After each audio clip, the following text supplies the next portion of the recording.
Chilling tales for dark nights.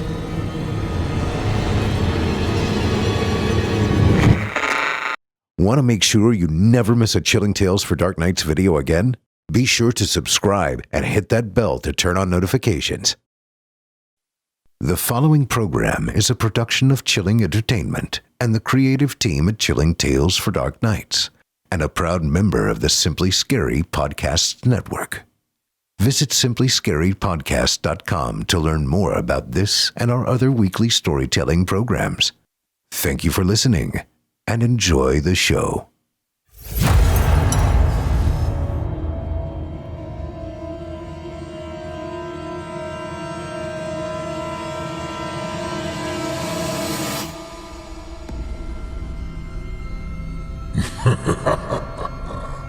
Good evening. I'm storyteller Otis Jiry, and I ain't your grandfather. From where I'm from, we don't do bedtime stories. And if that's what you were expecting, you're in the wrong place.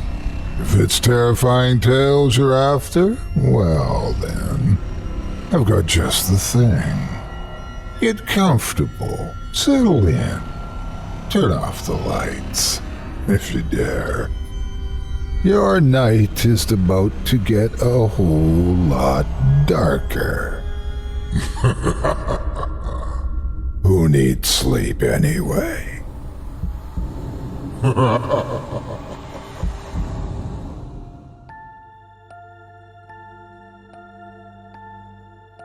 Good evening, my friends. It's Sunday night, and that means it's time to dim the lights, settle in, and prepare for another evening of eerie encounters and harrowing tales designed to keep you wide awake long after the last story ends. I'm your host, Otis Jiry, and tonight's tales explore a particular theme: rules. Some rules keep us safe. Some rules exist for reasons we may never fully understand. But the most important thing to remember: when the rules are given, you follow them, or else. That's the thing about rules, Otis. They're not always meant to be broken. Sometimes they're the only thing standing between you and something far worse. Exactly, Malcolm. And tonight's stories prove just how high the stakes can get when those rules are ignored. From a dinner with guidelines no sane employee would question, to a forest where something listens, learns, and waits, to a house where doors must never, ever be opened after dark, we're about to find out what happens when the wrong choices are made. And I've got a feeling that by the end of the night, our listeners will be making sure they double-check the locks before they turn in. No doubt about that. So grab a blanket, turn down the lights, and, most importantly, listen closely. Because tonight, breaking the rules means breaking more than just tradition. Our first tale tonight takes us to a diner on the edge of nowhere, a place where the rules are clear and simple. But break just one, and you might not make it to morning. This is Rules of the Redwood Diner by Everett Margrave, performed by yours truly, Otis Jiry.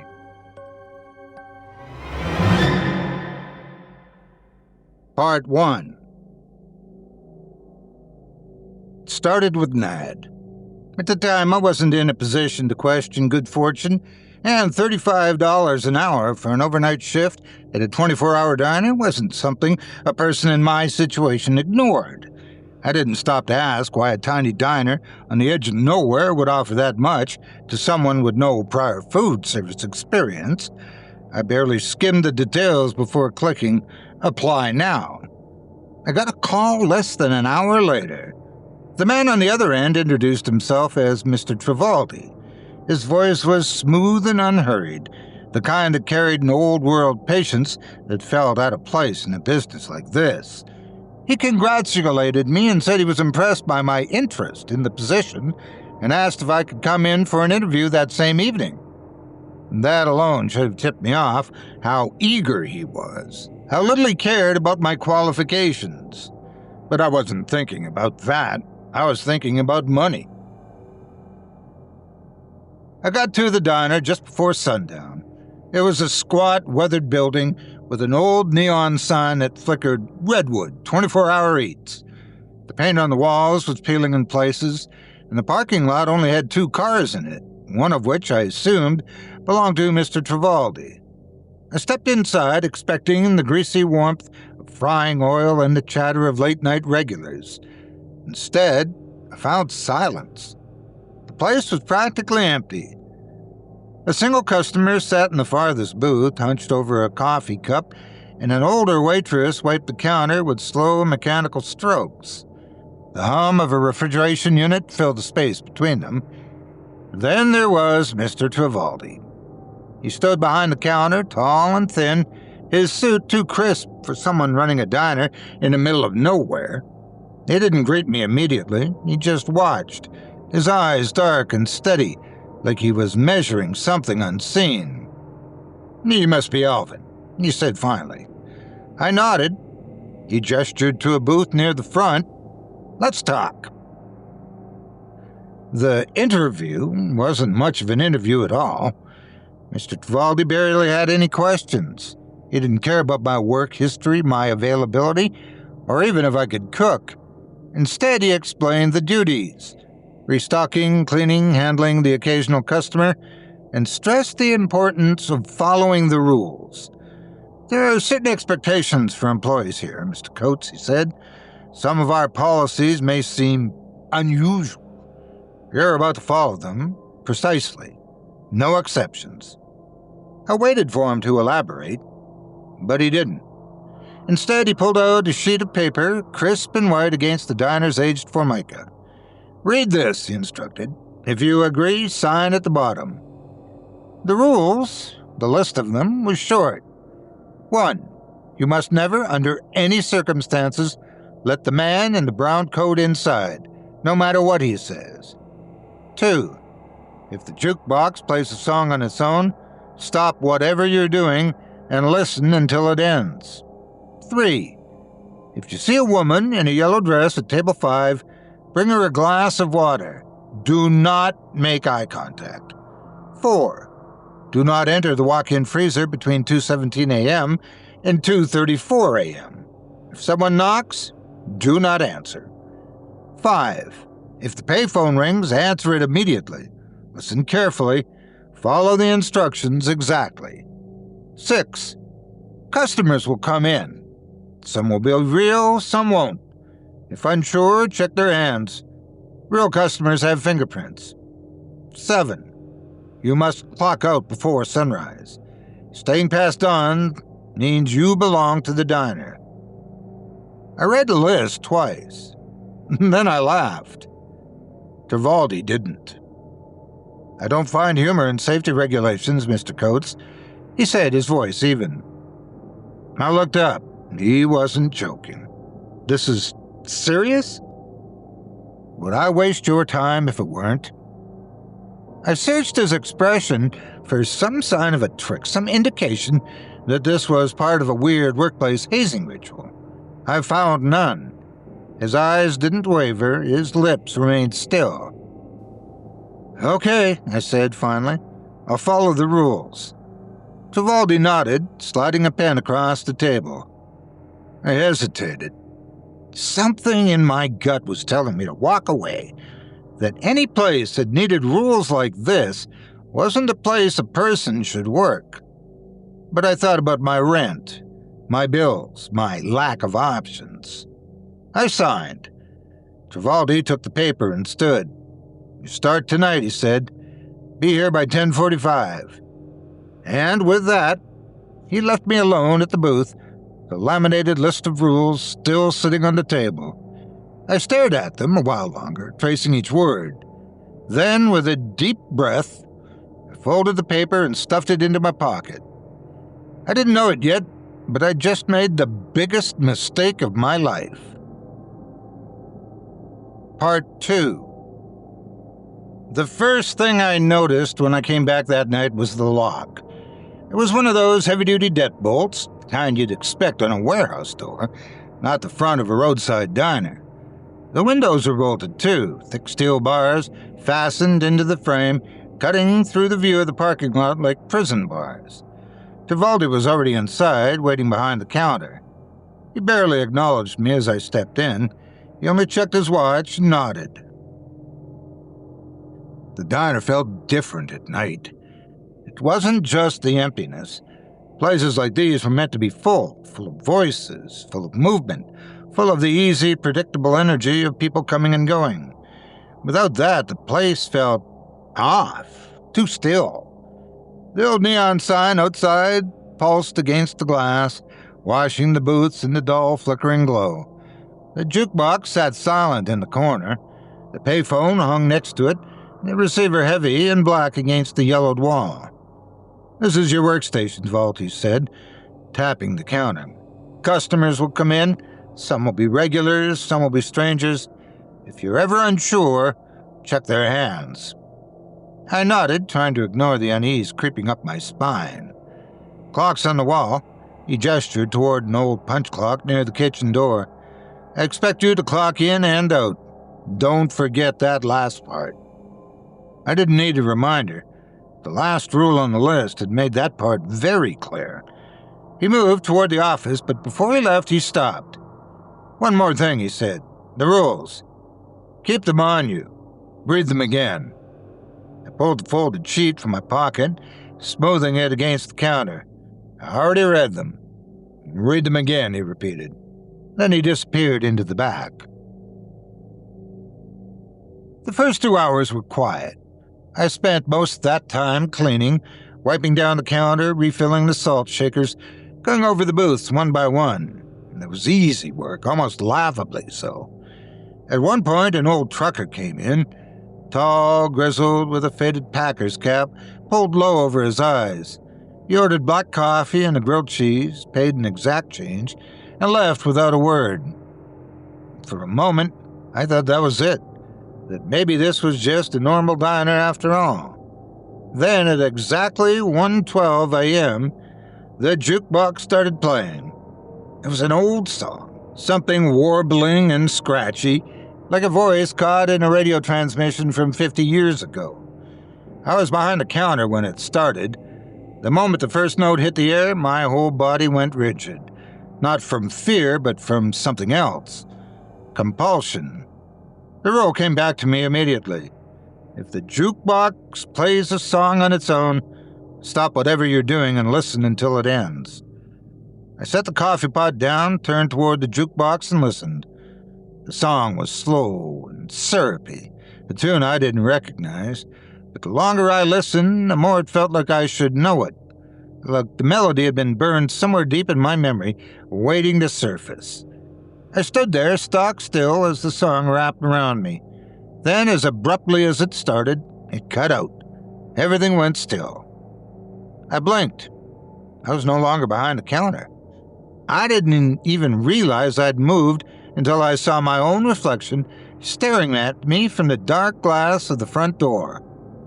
I walked the entire diner without noticing. I stepped away from the door like it had burned me. I was done pretending this was done. Before I could move, the payphone rang. The sound sliced through the silence like a blade, a deep, mechanical chime, old-fashioned and weighty. The rule: if the payphone rings, answer it immediately. Listen carefully. Follow the instructions exactly. I did not want to pick it up.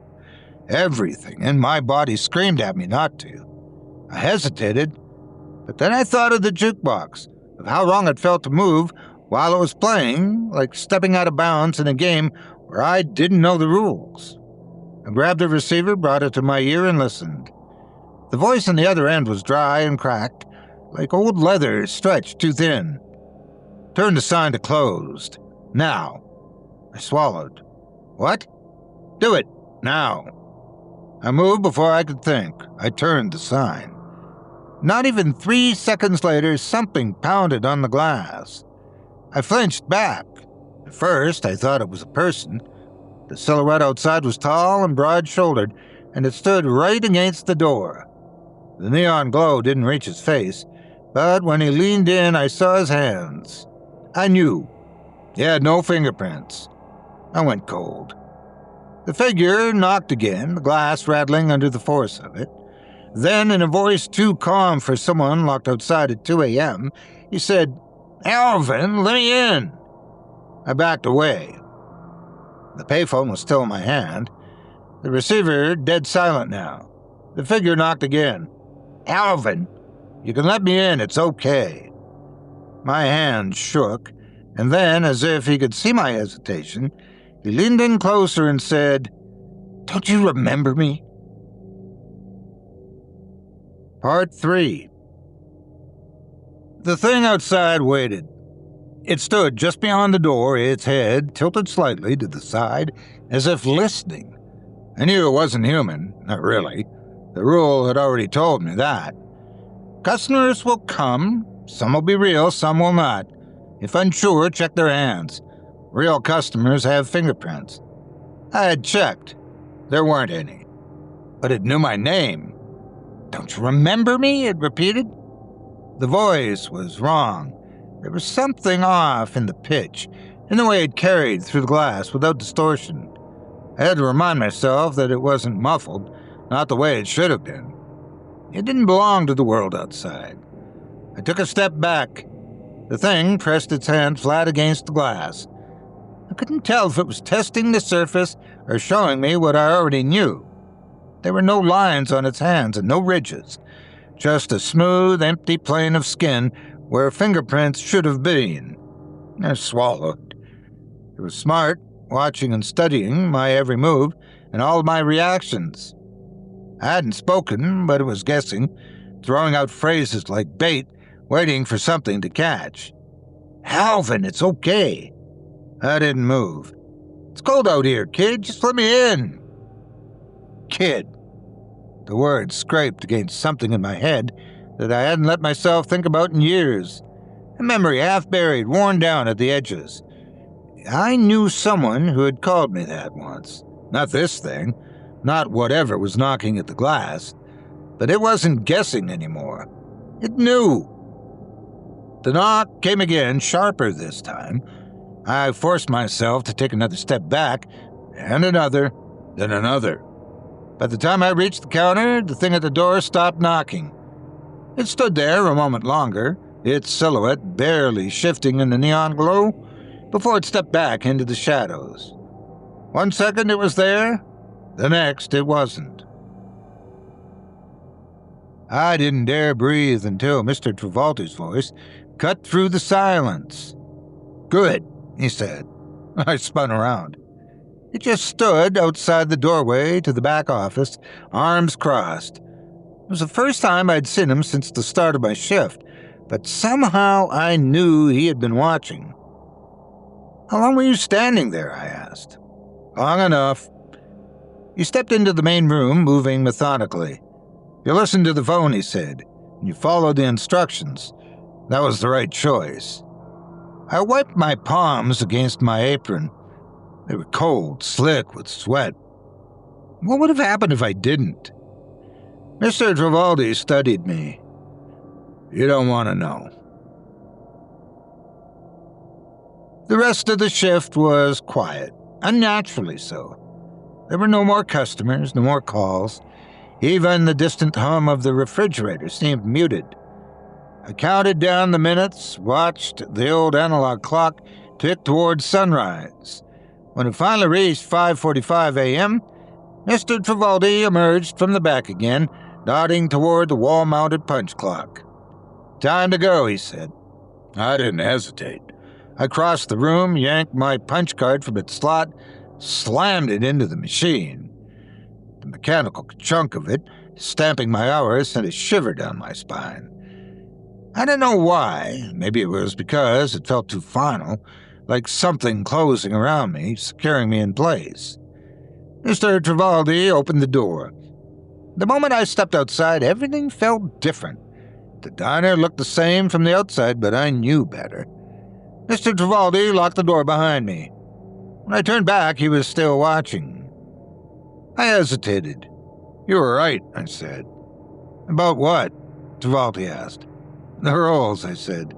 They're not a joke. He didn't blink or move. Then, after a long pause, he said, No, Alvin, they're not. I wanted to ask him more, who he really was, what the diner really was, if I had just signed myself into something I couldn't get out of. But I didn't. Instead, I just turned, walked to my car, and drove home. I didn't sleep when I got there. I sat on the edge of my bed, staring at my hands, replaying the night over and over in my head. The payphone, the jukebox, the thing at the door. Then I reached into my pocket. The list of rules were still there, crisp and untouched. I unfolded it carefully, eyes scanning each line. I'd followed the rules during my first shift, but something told me that next time it wouldn't be so easy. Part 4. I thought about quitting. That first night had been enough to tell me I wanted no part of whatever Redwood 24-hour eats really was. The money wasn't worth it. But when I woke up that afternoon, the envelope was waiting for me. I should have ignored it, should have let it sit there on the counter. Instead, I tore it open and counted. 1 $100 bills, neat and stiff, adding up to almost double what I was owed. And just like that, quitting didn't seem so easy. I went back that night. The diner looked the same. The neon sign still buzzed against the dark. The glass still caught the dim glow of the overhead fluorescence. But I felt different. Something had shifted in me, even if I couldn't put words to it. Mr. Tvaldi was inside, waiting when I arrived. He nodded when I stepped in. Good, he said, you came back. I wasn't sure if it was a simple observation or if he meant something more. The shift started slow. A couple of truckers came through, ordered coffee, and left without a fuss. At 1:12 a.m., the jukebox played again. Like before, I stopped what I was doing and listened intently. I didn't move until the song ended. And there was no compulsion this time, just understanding. But that didn't mean I was safe. At 2:03, the door chimed. I turned, expecting another late-night straggler, or maybe some college kid on a long drive home. Instead, I saw her. The woman in the yellow dress. She didn't hesitate, just walked to table 5 and sat down, hands folded in her lap, her posture too perfect. A slow, awful chill worked its way up my spine. I knew this rule. If you see a woman in a yellow dress at table 5, bring her a glass of water. Do not make eye contact. My hand shook as I filled a glass, not from fear, but from the sheer gut-churning certainty that if I messed up, I wouldn't be leaving this diner in one piece. I walked to her table, keeping my eyes low, staring at the chipped laminate surface, and carefully placed the water in front of her. Then, without thinking, I glanced up. It was a reflex, a stupid, instinctual moment of curiosity. And it was a mistake. She was smiling, but not in a way that made sense. Not in a way that belonged to a person. Her lips stretched too wide, well beyond the borders of her face, pulling toward her ears like the skin was elastic. I felt my knees lock and my throat closed. And then she moved. Just barely. Just enough to let me know that she had seen me too. I ran. I didn't even realize I was moving until I was beyond the counter, gripping the edge so hard my knuckles ached. She hadn't followed. She hadn't moved from table 5. She just sat there, smiling. I squeezed my eyes shut. I never should have looked. When I opened them again, she was gone. The glass of the water still sat on the table untouched. I didn't know if I had imagined it or if she had been real at all. But when I turned toward the office, Mr. Tvaldi was watching me. I didn't need to hear him say it. I already knew. I'd broken a rule and he knew it, and there would be consequences. Part 5. I didn't sleep that day. I tried, but every time I closed my eyes, I saw her face. That awful, stretched smile. The way her skin pulled too tight, like something underneath was trying to break through. The worst part, she'd seen me too, and I knew that wasn't the end of it. By the time I got back to the diner, my nerves were already shot. The same neon glow flickered in the front window, casting the booths in pale blue. The same empty parking lot stretched around the diner like a black sea, but the place felt wrong, like it was expecting me. Mr. Travolta barely looked up when I walked in. "You look like hell," he said. I didn't respond, just grabbed a dish towel and busied myself wiping down the counter. "Did you sleep?" he asked. I shook my head. Travolta didn't say anything after that. He just watched me for a moment, then went back into the office. And that was that. No punishment, no warning. It was as if he already knew I was going to suffer for breaking the rule, just not yet. At 1:12 a.m., the jukebox played again. I stopped, listened, didn't move. The song ended. At 2:03 a.m., I didn't go near table 5. I didn't check if the woman in the yellow dress was there. I didn't want to know. At 2:17 a.m., something knocked from inside the walk-in freezer. 3 slow pounds. I had never been so grateful for a rule before. Do not enter the walk-in freezer between 2:17 a.m. and 2:34 a.m., it read. I recalled. If someone knocks, do not answer. I didn't move, and thankfully, the knocking stopped. I had just started wiping down the counter at 3 a.m. when I felt the sinking, gut-twisting sensation of being watched and turned toward the glass door. And he was there. The man in the brown coat stood just beyond the neon light, tall and unmoving. His coat hung loosely over his frame, dusted in something that might have been snow or ash, and his face was hidden by the glow of the sign. Still, I knew he was staring at me. I didn't move. Slowly, he lifted his hand and knocked. It was soft at first, almost polite. Then he knocked again, louder this time. I recalled the rule. You must never, under any circumstances, let the man in the brown coat inside, no matter what he says. I stayed rooted to the floor, his hand pressed flat against the glass, fingers splaying out palm wide. He wasn't testing the door. He was showing me his hand. My stomach dropped. There were no fingerprints. "Alvin," he crooned. His voice was calm and somehow familiar. "You can let me in." I didn't answer. "You should let me in," he repeated. The neon flickered. His outline changed just for a second, like something taller, thinner, wrong was underneath his coat, shifting its weight. I gripped the counter. He pressed his forehead against the glass. "You look tired, kid." Kid. Same word the thing from the night before had used. He wasn't guessing. He knew me. "You remember me, don't you?" His voice was warmer now. It sounded like someone I used to know. A childhood friend, perhaps, or a neighbor, or a relative. Someone I should trust. But it wasn't them. I knew that. I had to know that. Because if I started believing otherwise, I'd let him in. I backed away, and as if in response, he lifted his hand again, palm open.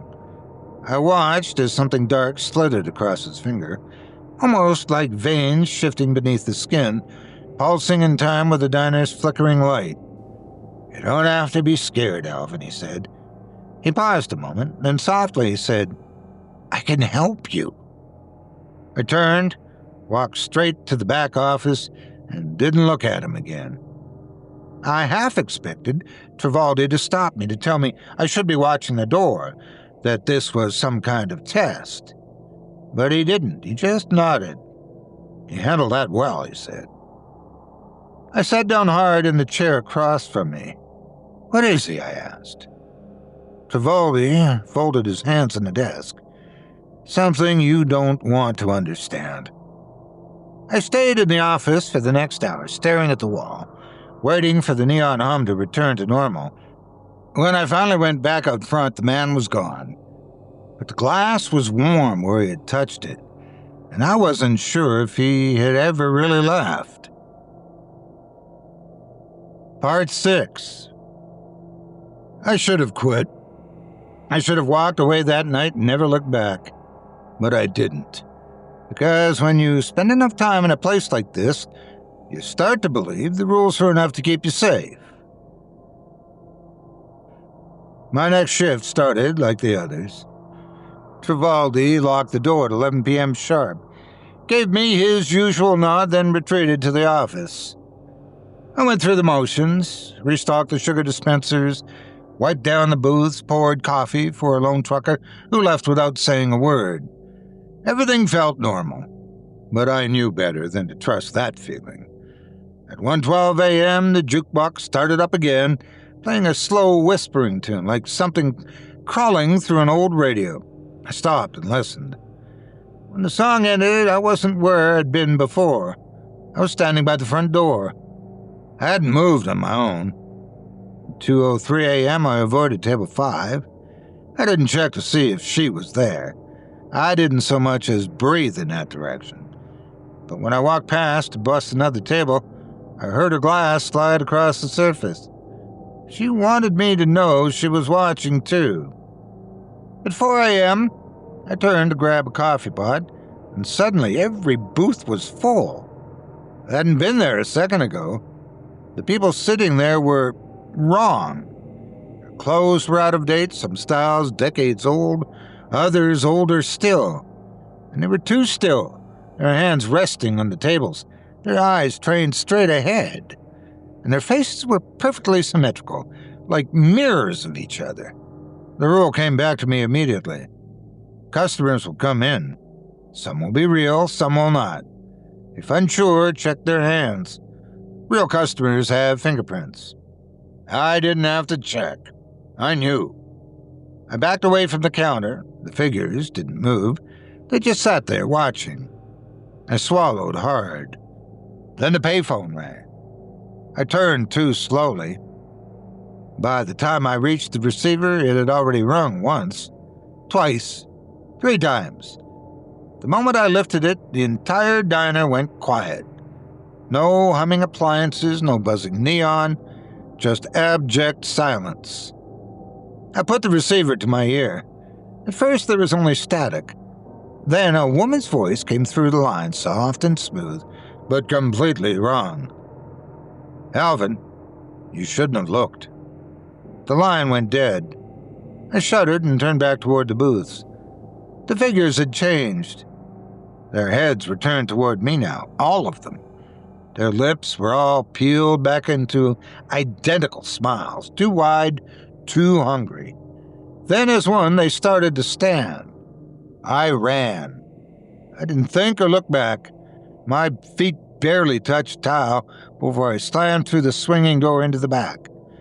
Trivaldi was already there, sitting calmly at his desk, like he knew this was coming. "I messed up," I panted. Trivaldi didn't blink. I know. He pushed something across the desk, a time card. "Clock out, Alvin." I stared at him. "That's it?" I asked. "That's it," he said, matter-of-factly. The voices outside the door were getting louder, low, whispering things that didn't belong in any human mouth. I didn't argue. I grabbed the card and inserted it into the machine. At the moment I did, the whispers stopped. Then I stepped back onto the floor. The booths were empty again. The figures, with their unnatural smiles, were gone. Trivaldi met me at the door. "You did well," he said. I turned to him. "What happens if I don't clock out in time?" His gaze lingered on me just for a second. Then he smiled. "You don't want to know." I left. I got in my car, sat in the parking lot, hands gripping the wheel, watching the diner from the safety of my own headlights. It looked normal again, but I knew better. I'd survived another night, but I also knew it wouldn't be my last. Because when you take a job like this, you just don't quit. It doesn't let you. Part 7. I should have known the diner wasn't done with me. Not after the payphone. Not after the figures in the booth turned their heads in unison, watching me with those two perfect smiles. Not after I nearly forgot to clock out. I thought that would be my worst mistake. I was wrong. I came back the next night because that's what you do. When you've already spent too long inside, when you've already seen too much, the idea of leaving feels like a lie. You tell yourself the rules will keep you safe, that as long as you follow them, you'll make it to sunrise. But that night I realized the truth. They weren't for my safety, they were for the diner. When 3 a.m. rolled around, I was behind the counter, rinsing out the coffee pots, trying to ignore the feeling that something was different tonight. The diner's walls seemed to have stretched, its windows leaning in at impossible angles. Something was shifting, and I didn't know why. Then the jukebox started playing. This time, it wasn't the same old tune, the one that forced me to stand still and listen. This one was off, slower and lower pitched. It brought to mind a recording melting under a heat lamp, and was accompanied by the sound of voices dragging, twisting into something almost human but not quite. My chest tightened. I turned toward the jukebox. The song kept playing, kept dragging itself further and further out of tune.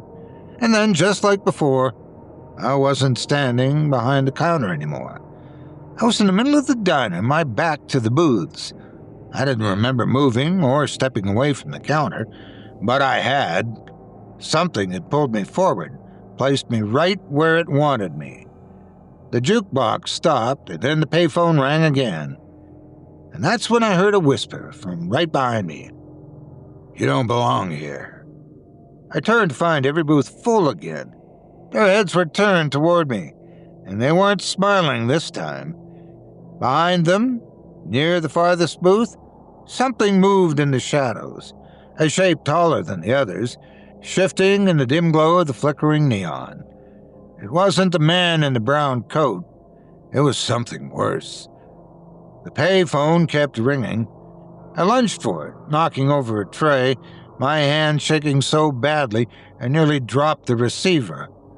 The moment I lifted it, the whispering stopped. There was a pause.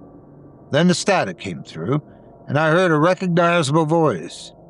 Travaldi's. "Alvin," it said. I clutched the phone. "Mr. Travaldi?" "Go to the punch clock." I glanced toward the office door. It was closed. I could see the light on inside, the shadow of his chair through the frosted window. But he was on the phone. I opened my mouth, and I stopped, staring in a stupor. The figures in the booth had started moving. Slowly, one by one, they stood. They were not rising in unison like before. Something had changed. The game was over. "Alvin," Travaldi's voice said again, interrupting my reverie. "You need to clock out, now." I backed toward the hallway. The figures stepped forward, and one placed a hand on the counter. The shadow in the back of the diner started moving toward me. I ran. I reached the office door just as something touched my back. I didn't stop, didn't look. I yanked open the door, and Travaldi wasn't inside. The chair was empty, his desk was empty, but the clock was still there, waiting. I grabbed my time card and slammed it into the machine. The punch clicked, and everything went silent. The moment the card slid back out, I turned around. The figures in the booth were gone, and the jukebox wasn't playing anymore. The diner was empty again, like nothing ever happened. I stumbled toward the door, legs unsteady. Travaldi was there, waiting. He held the door open for me. Outside, the sky was turning gray with sunrise. I stopped and looked at him. "You weren't in the office," I said. Travaldi smiled. "You did good tonight, Alvin." I swallowed. "Where were you?" His smile didn't fade. See you tomorrow night. And then he shut the door. I walked to my car and got in, my hands still shaking. But when I started the engine, I felt something else, something worse than fear, because I knew what had almost happened. I'd almost forgotten to clock out, and I didn't know what he meant, but I knew that next time, I might not be fast enough. Part 8. I don't remember the drive home. I know I made it. I know I parked in the same cracked driveway, walked into my same cramped apartment, locked the door behind me, and collapsed onto the couch.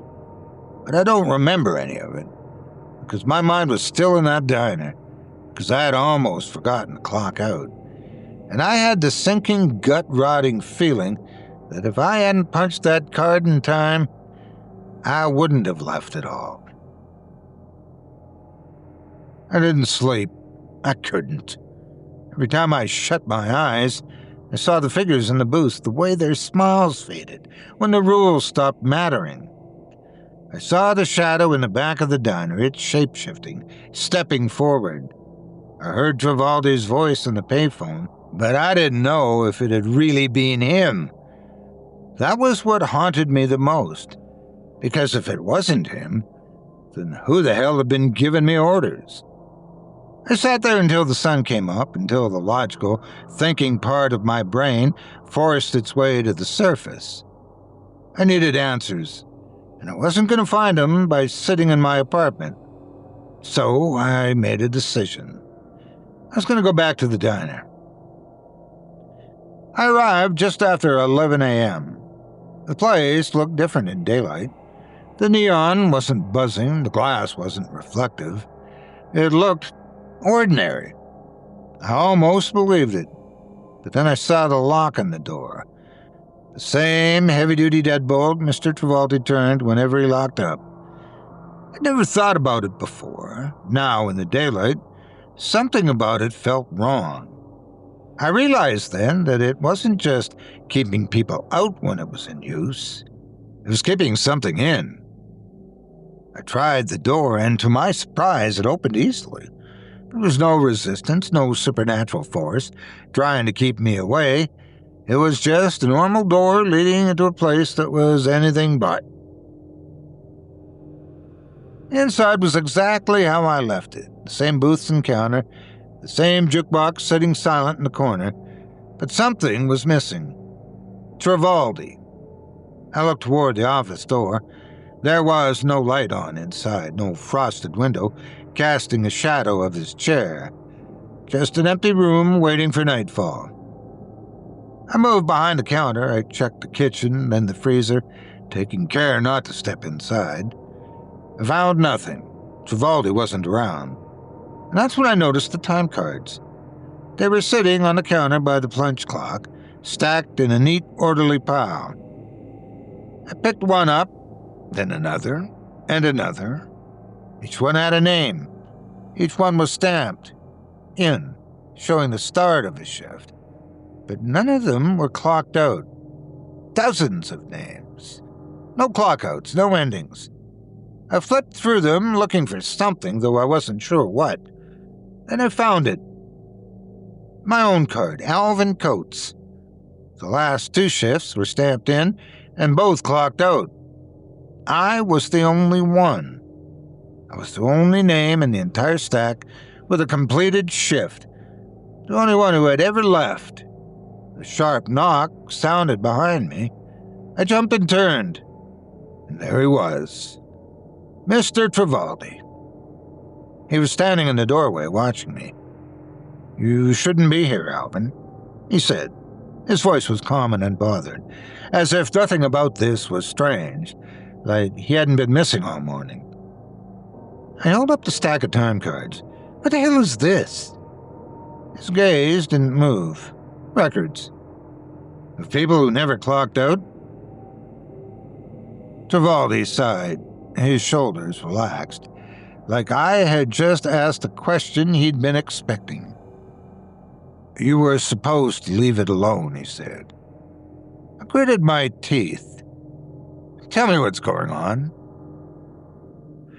Travolta didn't answer right away. Instead, he stepped inside, walked to the counter, and tapped the punch clock once with his knuckle. Then he looked at me. The diner always needs staff, Alvin. I swallowed. And the ones who forgot to clock out? Travolta's expression didn't change, but something flickered behind his eyes. Something I didn't want to see. They stay. The silence that followed was too long. Then Travolta's voice cut through the quiet. "You're free to go," he said. I stiffened. "What?" "You're not on shift." He gestured toward the time cards. "You clocked out.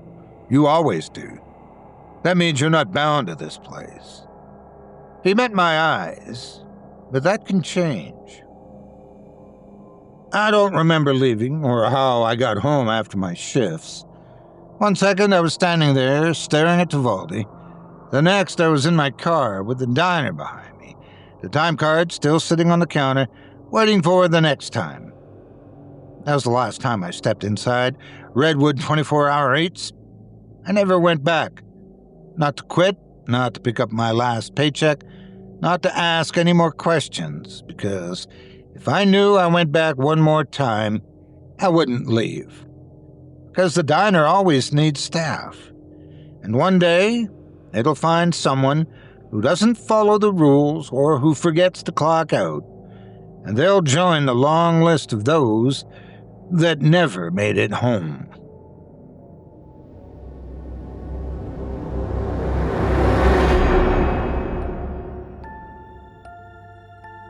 And that was Rules of the Redwood Diner by Everett Margrave, as performed by yours truly. See, this is exactly why I don't trust places that have weird rules posted everywhere. If the owner is telling you not to look outside after midnight, you don't ask questions, you just quit. Some rules are written and read for a reason, Malcolm. And when the boss tells you not to let a certain someone inside, well, you best listen. It makes you wonder, though, if you followed all the rules, would you really be safe? Or is the game rigged from the start? Oh, that's the question, isn't it? But speaking of games, our next story takes us into the woods, where something isn't just watching, it's learning. This next one is about something that watches, something that learns, and, when the time is right, something that takes. Deep in the woods, two paranormal investigators stumble onto a legend about an entity that mimics its victims. This is the Imitation game by T.J. Lancaster, performed by yours truly, Malcolm Blackwood.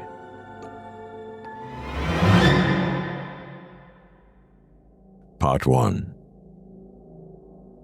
The camera feed stuttered, a brief flicker of digital noise before stabilizing on the face of Wayne Carter, illuminated by the stark glow of his headlamp.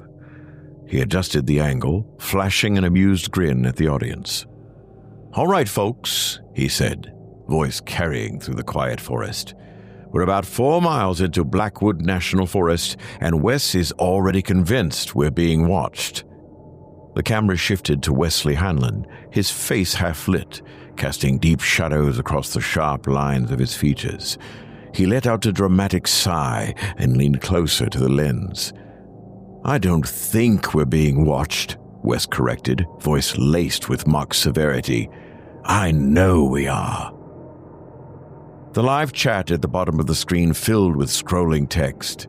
A mix of skeptics and believers flooded the feed, some urging them forward, others taunting their nerves. Wayne snorted, shaking his head. "Classic Wes. You hear some leaves rustling and suddenly Bigfoot himself is breathing down your neck." "Not Bigfoot," Wes corrected. "The imitator." Wayne rolled his eyes, but he didn't interrupt as Wes turned the camera toward the skeletal trees stretching into the pitch-black expanse ahead. "Local legend," Wes continued, his voice taking on the same theatrical cadence he used whenever recounting cryptid lore. People say there's something in these woods that learns you, studies you, and then, when it's ready, he snapped his fingers. It becomes you. The chat erupted in response, some laughing, others expressing discomfort. One user, Seance42, typed, "That's why no one ever finds the missing people. They do, but they don't know it." Wayne scoffed. "That's some real comforting stuff. Thanks, buddy." Wes ignored him, continuing his tale as they walked. "Hunters, campers, hell, even some cops have reported weird sounds out here. Voices calling from the trees, but no one's there. Sometimes the voices repeat things they just said, but all off." Wayne grinned at the camera. "So what you're saying is, if I called your name—" "Don't!" Wes cut in, shoving him lightly. Wayne chuckled, but let it drop. The forest swallowed the sound. Even with their flashlights, the darkness pressed against them, damp and cloying. Leaves rustled in the breeze, and branches groaned overhead. But no birds called, no crickets chirped. Even the distant hum of nocturnal life had quieted, leaving only the steady crunch of their boots against the underbrush. Wes slowed, eyes darting toward the trees. "Okay," Wayne muttered, lowering the camera slightly. "What?" Wes didn't answer immediately. Instead, he raised a hand, motioning for silence. He tilted his head, listening. The chat swarmed with speculation. "Did you hear that? There was a whisper. Guys, what's wrong?" Then, from somewhere ahead, a voice cut through the night. "Okay, what?" Wayne's blood ran cold. The voice's tone was flat and toneless, but it was unmistakably his. He swung the camera forward, scanning the tree line. Nothing but gnarled branches and skeletal trunks swaying slightly in the wind. "Tell me you heard that," Wes whispered. Wayne swallowed hard. "It's an echo." "An echo from what?" Wayne didn't have an answer. The chat filled with alarmed messages, frantic and confused. "Play it back. There was something behind you. Dude, it sounded just like Wayne." Wayne forced a laugh, the sound brittle. Okay, let's not freak out over a weird sound." Then, from behind them, something spoke. Okay, let's not freak out." Every muscle in Wayne's body seized. The words had been repeated, but twisted, like someone struggling to recall how a sentence should be structured. Like a machine attempting to mimic speech, but failing just enough to make it wrong. Wes let out a strangled breath. Wayne gripped his flashlight tighter, angling it toward the undergrowth. The beam stretched deep into the trees, illuminating nothing but more endless dark. Then, a figure, barely visible between the trunks, shifted. Wayne whipped the camera toward it, catching only a glimpse before it moved, fast, impossibly fast, vanishing into the shadows. The chat exploded. "Run! WTF was that? Oh, hell no! Behind you!" Wes swore under his breath, while Wayne forced himself to keep the camera steady. He wanted to believe it was an animal, a trick of the light, but his gut screamed otherwise. "We keep moving," he said quietly. Wes hesitated, then nodded. They pressed forward, moving faster now, the tension thick between them. The chat continued its frantic warnings, but Wayne ignored them, too focused on keeping his nerves steady. The night pressed in. Somewhere, just beyond the reach of their lights, something was listening. Part 2. The forest had changed. Wayne felt it before he could put words to it, the sensation creeping in like a slow infection. The trees pressed closer, their branches gnarled and reaching, as if they had grown denser in the last few minutes. It was impossible, but so was the voice that had spoken behind them, warping his own words into something wrong. The chat scrolled in frantic bursts at the bottom of the screen. The feed was still running, thousands watching, waiting, urging them to leave. Wes didn't need convincing. He kept close, his movements clipped and tense, headlamp casting erratic beams of light across the forest floor. His breathing had gone shallow, barely audible over the crunch of their boots. Wayne's fingers felt stiff around the camera, his grip tightening with each step. "Let's just..." A voice cut through the dark. "Let's just..." Wayne whipped around, the camera swinging wildly. Nothing but trees, gaping dark between them. His breath hitched as the realization set in. It had come from ahead of them this time. Wes locked eyes with him, and though neither of them spoke, the understanding was instant. It wasn't behind them anymore. It had circled. Wayne forced his voice to remain even. "We keep moving?" Wes nodded. "We get back to the truck." The chat erupted in agreement.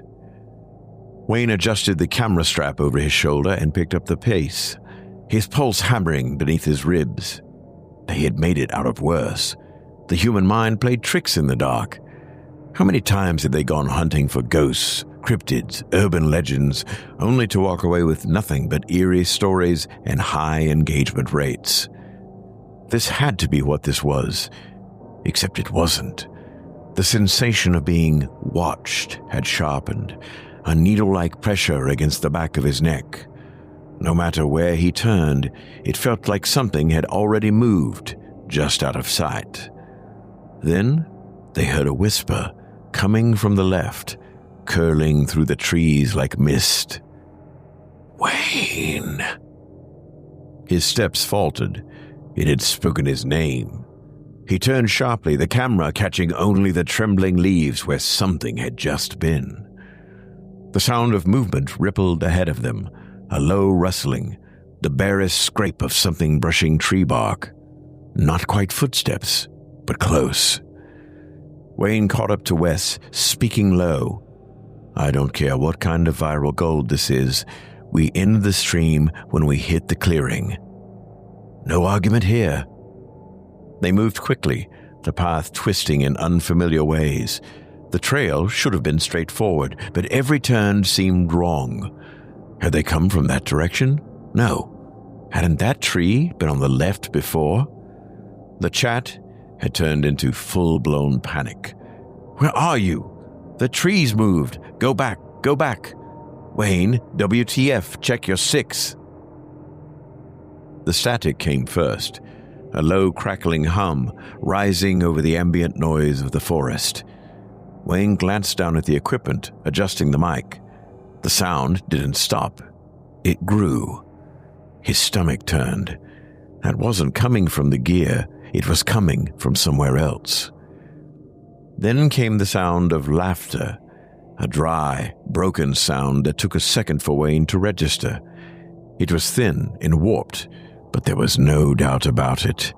It was Wes's laugh. But there was just one problem. Wes hadn't opened his mouth. His stomach lurched. "Did you?" Wes shook his head violently. "No." Wayne breathed heavily. His grip on the camera strap turned painful, nails pressing into his palm. They weren't alone. Something else had joined the conversation.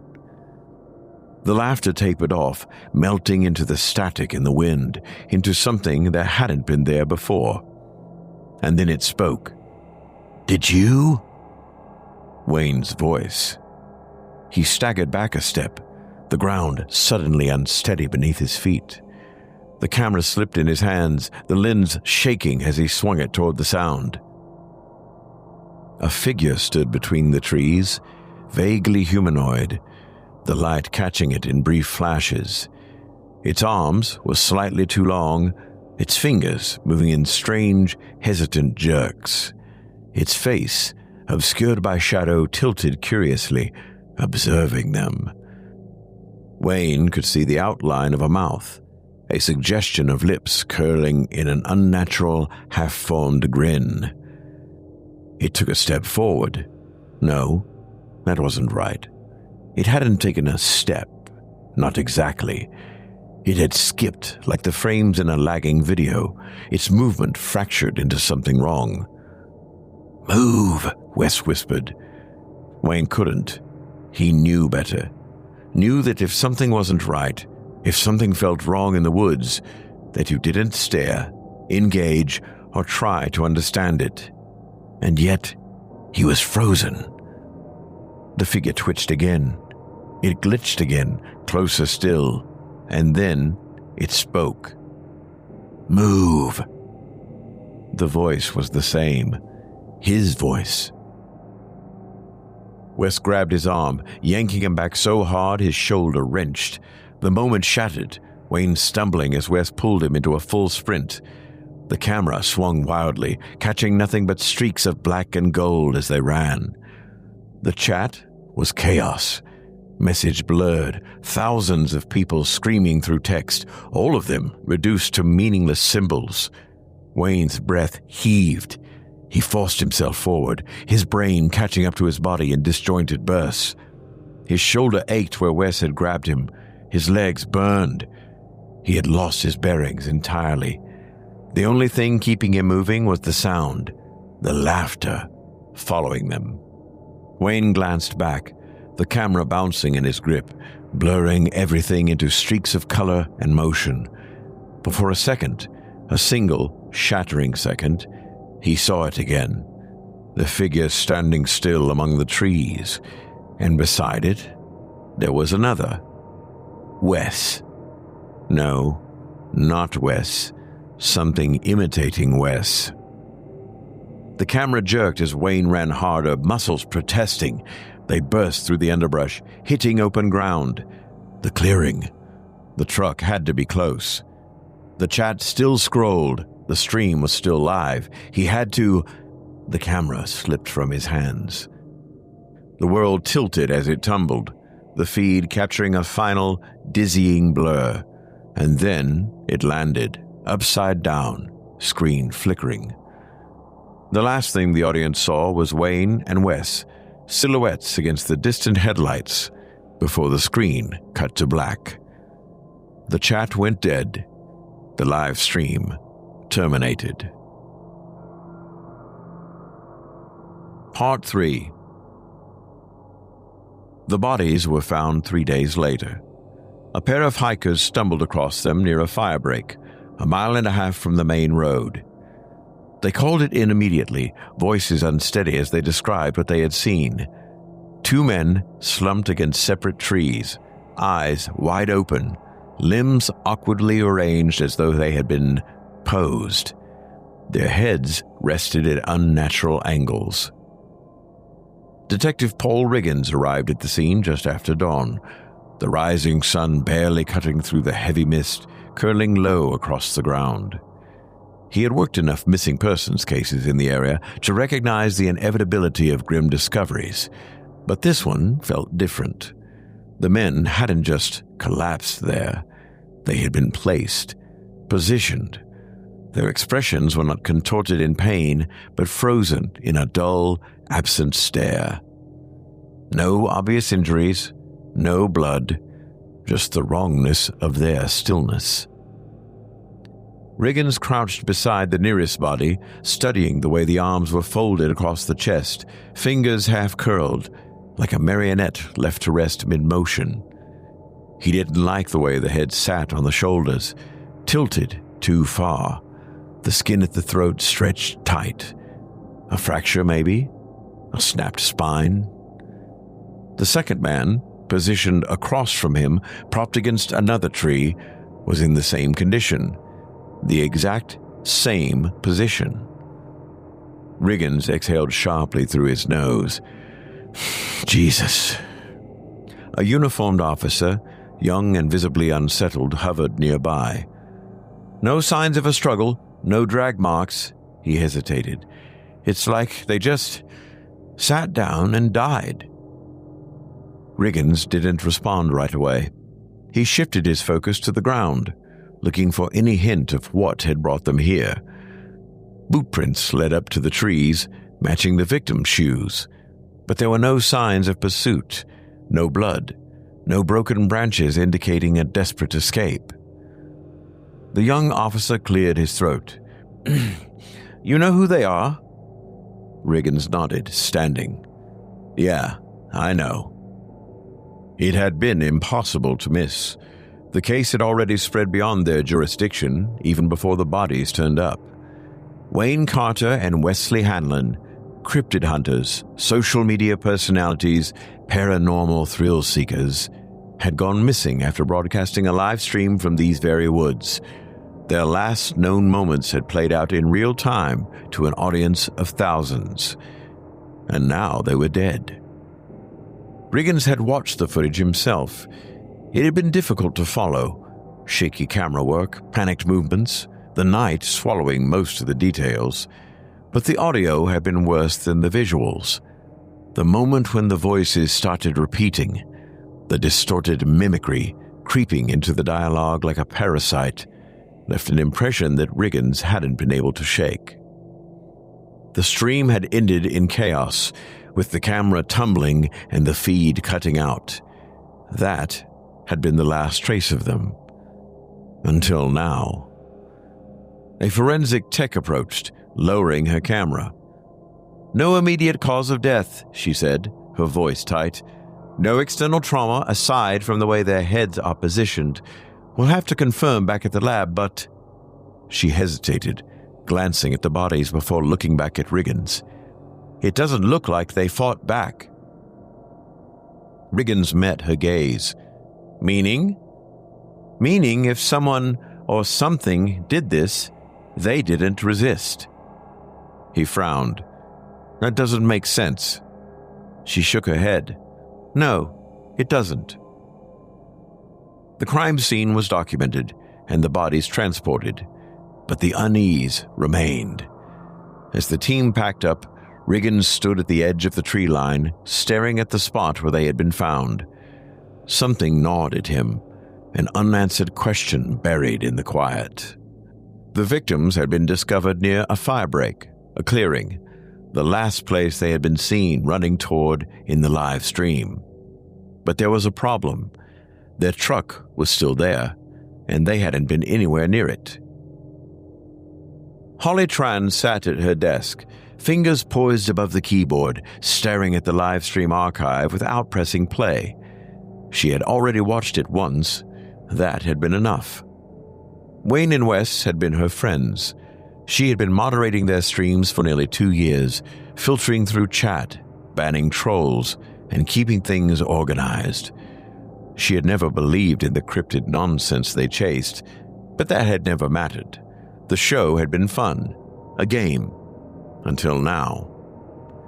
The official cause of death was still unknown, but the authorities weren't treating it as a homicide.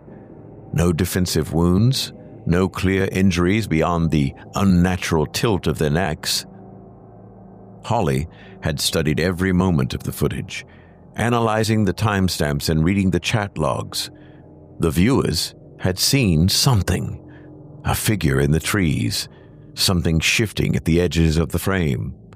At one point, someone had typed, "There are 2 Wesleys." She had paused the video and rewound it frame by frame.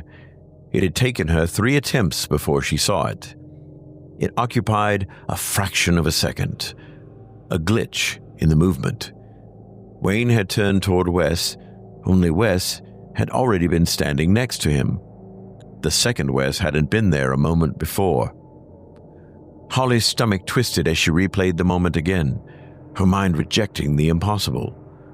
The shape had been almost right, but the shoulders were slightly too high, the posture subtly wrong, the way the head moved, not like a person turning, but like a puppet being adjusted on unseen strings. It was impossible.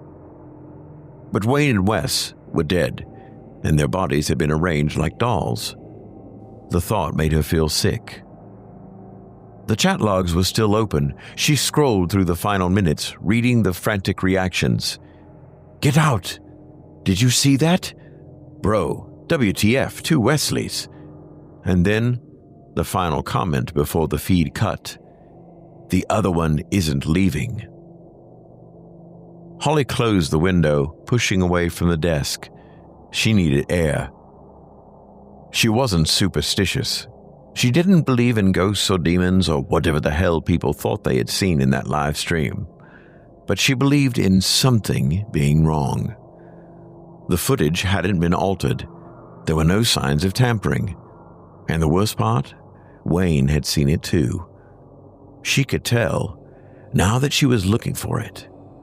The moment his face had gone pale, his expression shifting from confusion to terror, he had realized what he was looking at, and then he had run. The first call came just after midnight. Holly was still awake, staring blankly at the ceiling, willing herself to stop thinking about it. Her phone buzzed on the nightstand. She picked up without checking the number. At first, there was only silence, and then she heard a low, crackling distortion.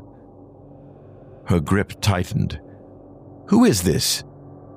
In response, there was yet more static, followed by a rustling noise like wind through trees, and then a voice. "Who is this?" Her stomach clenched. It was her voice. A moment later, the call disconnected. She stared at the screen. The number was unfamiliar, and the call was unidentified. She lowered the phone slowly, bile rising in her throat. Just then, a notification popped up. "Cryptid Pursuit is live." She gasped. That wasn't possible. The channel had been inactive since their deaths. Her fingers hovered over the screen, reluctant, but she had to see. She tapped the notification and the stream opened. At first, the screen was entirely dark, save for a faint, shifting glow, like weak flashlight beams moving through the trees. And then, over the faint rustling of leaves, she heard a slow, shuddering, inhuman breath. The chat was already filling with messages. "What is this? Guys, this isn't right. Wayne?" And then a voice broke through the silence. "Holly." It was Wayne's voice, but something was wrong. It dragged and stretched, as if the speaker was remembering the shape of the word in real time. The camera tilted slightly, adjusting, and the breath came again, slow and shuddering, and then the screen cut to black. The chat froze, and a final message appeared. "We're not done playing." Part 4. Holly didn't remember getting out of bed. One moment she was staring at her phone, the words "Cryptid Pursuit is live" burning into her retinas, and the next she was in her living room, laptop open, fingers trembling against the keyboard. The video feed was still up. The chat had slowed, uncertainty settling in as viewers tried to make sense of what they had just seen. Wayne's voice, if it had been his, still echoed in her head. She replayed it, forcing herself to listen. "Holly." Her throat tightened. It wasn't right. The tone, the cadence. It was close, but the edges were wrong, stretched in ways that a voice shouldn't be. It lingered too long on the consonants, like something unfamiliar with the mechanics of speech was trying to wear the name. A new message appeared in the chat. "You hearing this?"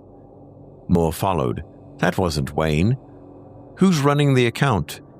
Check the VOD. It's already gone."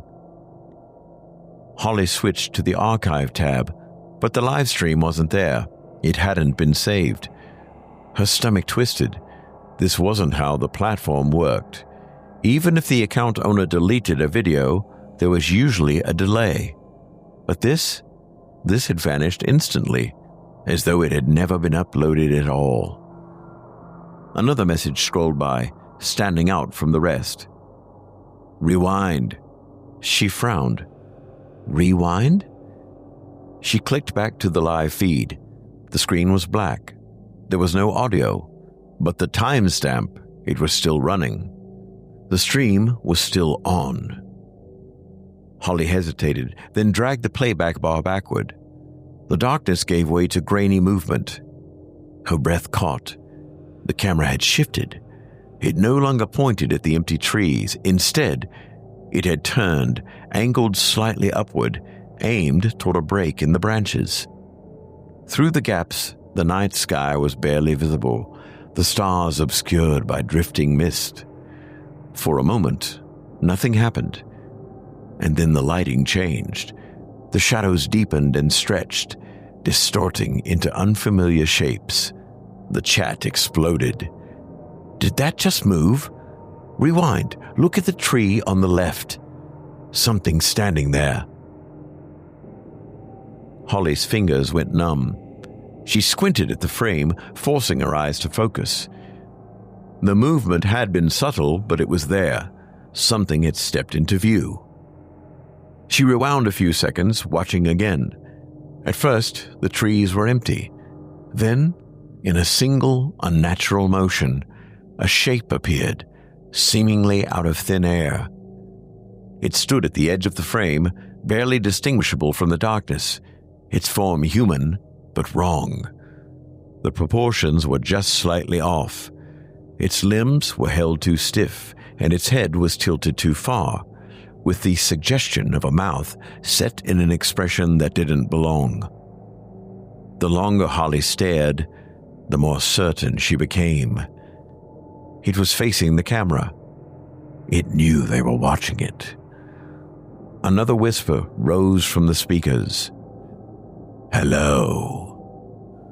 Holly jerked back. It wasn't Wayne's voice this time, or hers. She reached for the laptop instinctively, as if she could shove it away and shut it off, but the video feed froze. The audio cut out mid-whisper, and the screen went black. The chat continued for another few seconds before stopping entirely, and then, with no warning, a final message appeared in the center of the screen. "We are only getting started." Holly didn't sleep. She sat curled in her desk chair, staring at the dark monitor long after the stream ended, long after the chat had fallen silent. Her mind refused to settle. She had been so certain that it was a hoax, that someone had hacked the account, tampered with old footage, or manipulated the broadcast. But deep down, something clawed at the edge of that certainty, a whisper of doubt threading through her thoughts, because she had seen it, the thing standing in the trees. She pulled up her phone, fingers unsteady. Her first instinct was to text someone, anyone, but she hesitated over the keyboard, unsure of what to say. Instead, she scrolled back to the last messages she had sent to Wayne, just over a week ago. "You guys alive? The chat's losing their minds. Seriously, text back." The messages had never been opened. She swallowed hard and exited the thread, switching instead to a call log. Wayne's number was still there. She hovered over it. "Don't be stupid," she told herself. "It won't connect. It's just a number." Her thumb moved before she could stop herself. The call rang twice, then picked up. She heard nothing but silence. Holly froze. "Wayne?" The static was faint, but it was there, and then something whispered. "Hello." It was the same voice from the stream. She ended the call immediately, her hand shaking. Before she could process what had just happened, a notification popped up. "Cryptid Pursuit is live." Holly's stomach lurched. She didn't open it. She didn't want to see. Her phone buzzed again, a text with no name attached. It was just a single message. "See you soon." Detective Riggins stared at the transcript, his lips pressed into a tight line. He had never cared for the cryptid nonsense. He had spent too much of his career dealing with actual cases, missing persons, unsolved deaths, things that had explanations, even if they weren't good ones. But this was something different. The stream had ended, but the account was still active. The logs were still populating, filling with messages from viewers who didn't know whether they had witnessed a prank or something else entirely. And Holly Tran had gone silent. Her last known activity was an outgoing call to a disconnected number. Her apartment was empty. There were no signs of forced entry or of a struggle. The only thing even remotely out of place was her laptop, left open on her desk. The screen was black, and the cursor blinked over an unfinished message in the chat. "It's not him." Part 5. Detective Riggins wasn't a man easily rattled. Years of law enforcement had dulled his nerves to most things. Gruesome crime scenes, grieving families, cases that went cold before they had the chance to thaw. He had seen bodies in worse conditions than the ones they had pulled from Blackwood National Forest. He had even handled cases involving missing persons who had turned up later, so altered by whatever they had experienced that they barely resembled who they had been before. But this was different. The transcript of the final cryptid pursuit stream sat on his desk, printed out in its entirety. He had read through it twice already, trying to convince himself that the hysteria of an online audience had blurred the truth. Yet the details remained the same. Wayne and Wes had been running. From what, no one could say. The footage was too chaotic to pinpoint a single threat, but the chat had noticed something. Glimpses of an extra figure, overlapping voices that shouldn't have been there. The final moments, where Wayne had turned to Wes, only for the chat to explode with messages screaming, "That's not Wes." Riggins exhaled slowly, rubbing the bridge of his nose. Holly Tran had been his best chance at figuring out what had happened that night.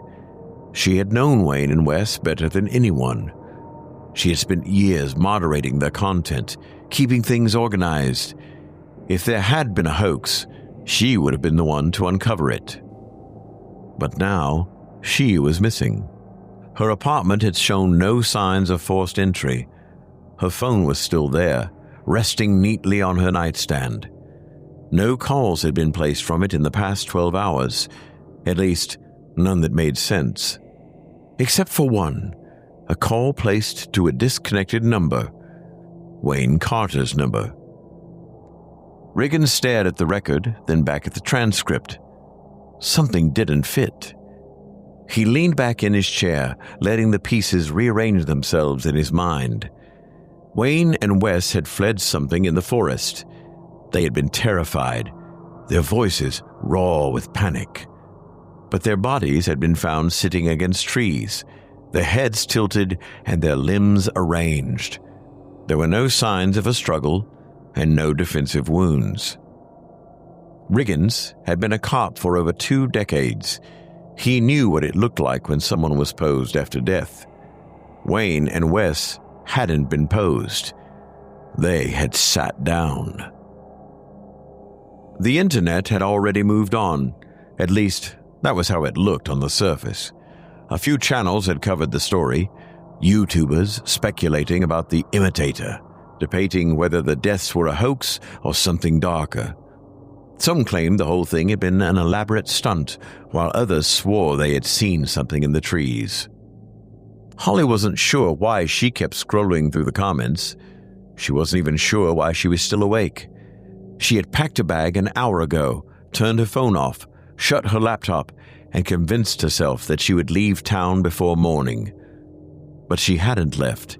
Instead, she had been staring at the black screen of her laptop, fingers frozen above the keyboard, waiting for something she couldn't name.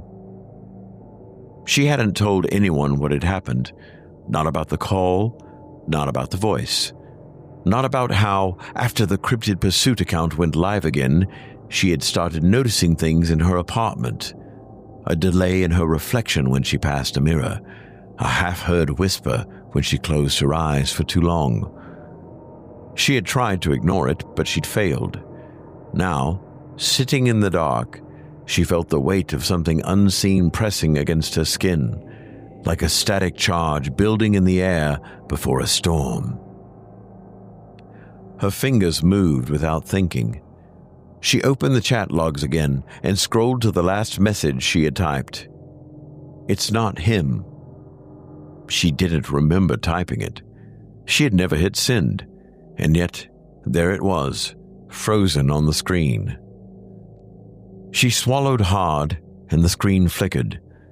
For a fraction of a second, her reflection in the laptop monitor didn't match her movement. She slammed the screen shut. She was done waiting. The forest was wrong. Holly had expected the unease. She had spent years watching footage of these trees, listening to Wayne and Wes talk about the legends, the disappearances, but nothing had prepared her for standing at the edge of them, staring into the void beyond the trailhead. She gripped the flashlight tighter, forcing herself forward. She had to see the clearing for herself, the place where they had last been seen. She had already found their truck, still parked where they had left it. The doors were locked and the keys were gone, but there were footprints leading away from it. 2 sets going in and none coming out. The trail stretched ahead of her, winding through the trees. The deeper she went, the quieter everything became. Her flashlight flickered, and Holly stopped. Ahead of her, just beyond the reach of the beam, the trees shifted. Amidst them, she caught a glimpse of a shadow, taller than the others.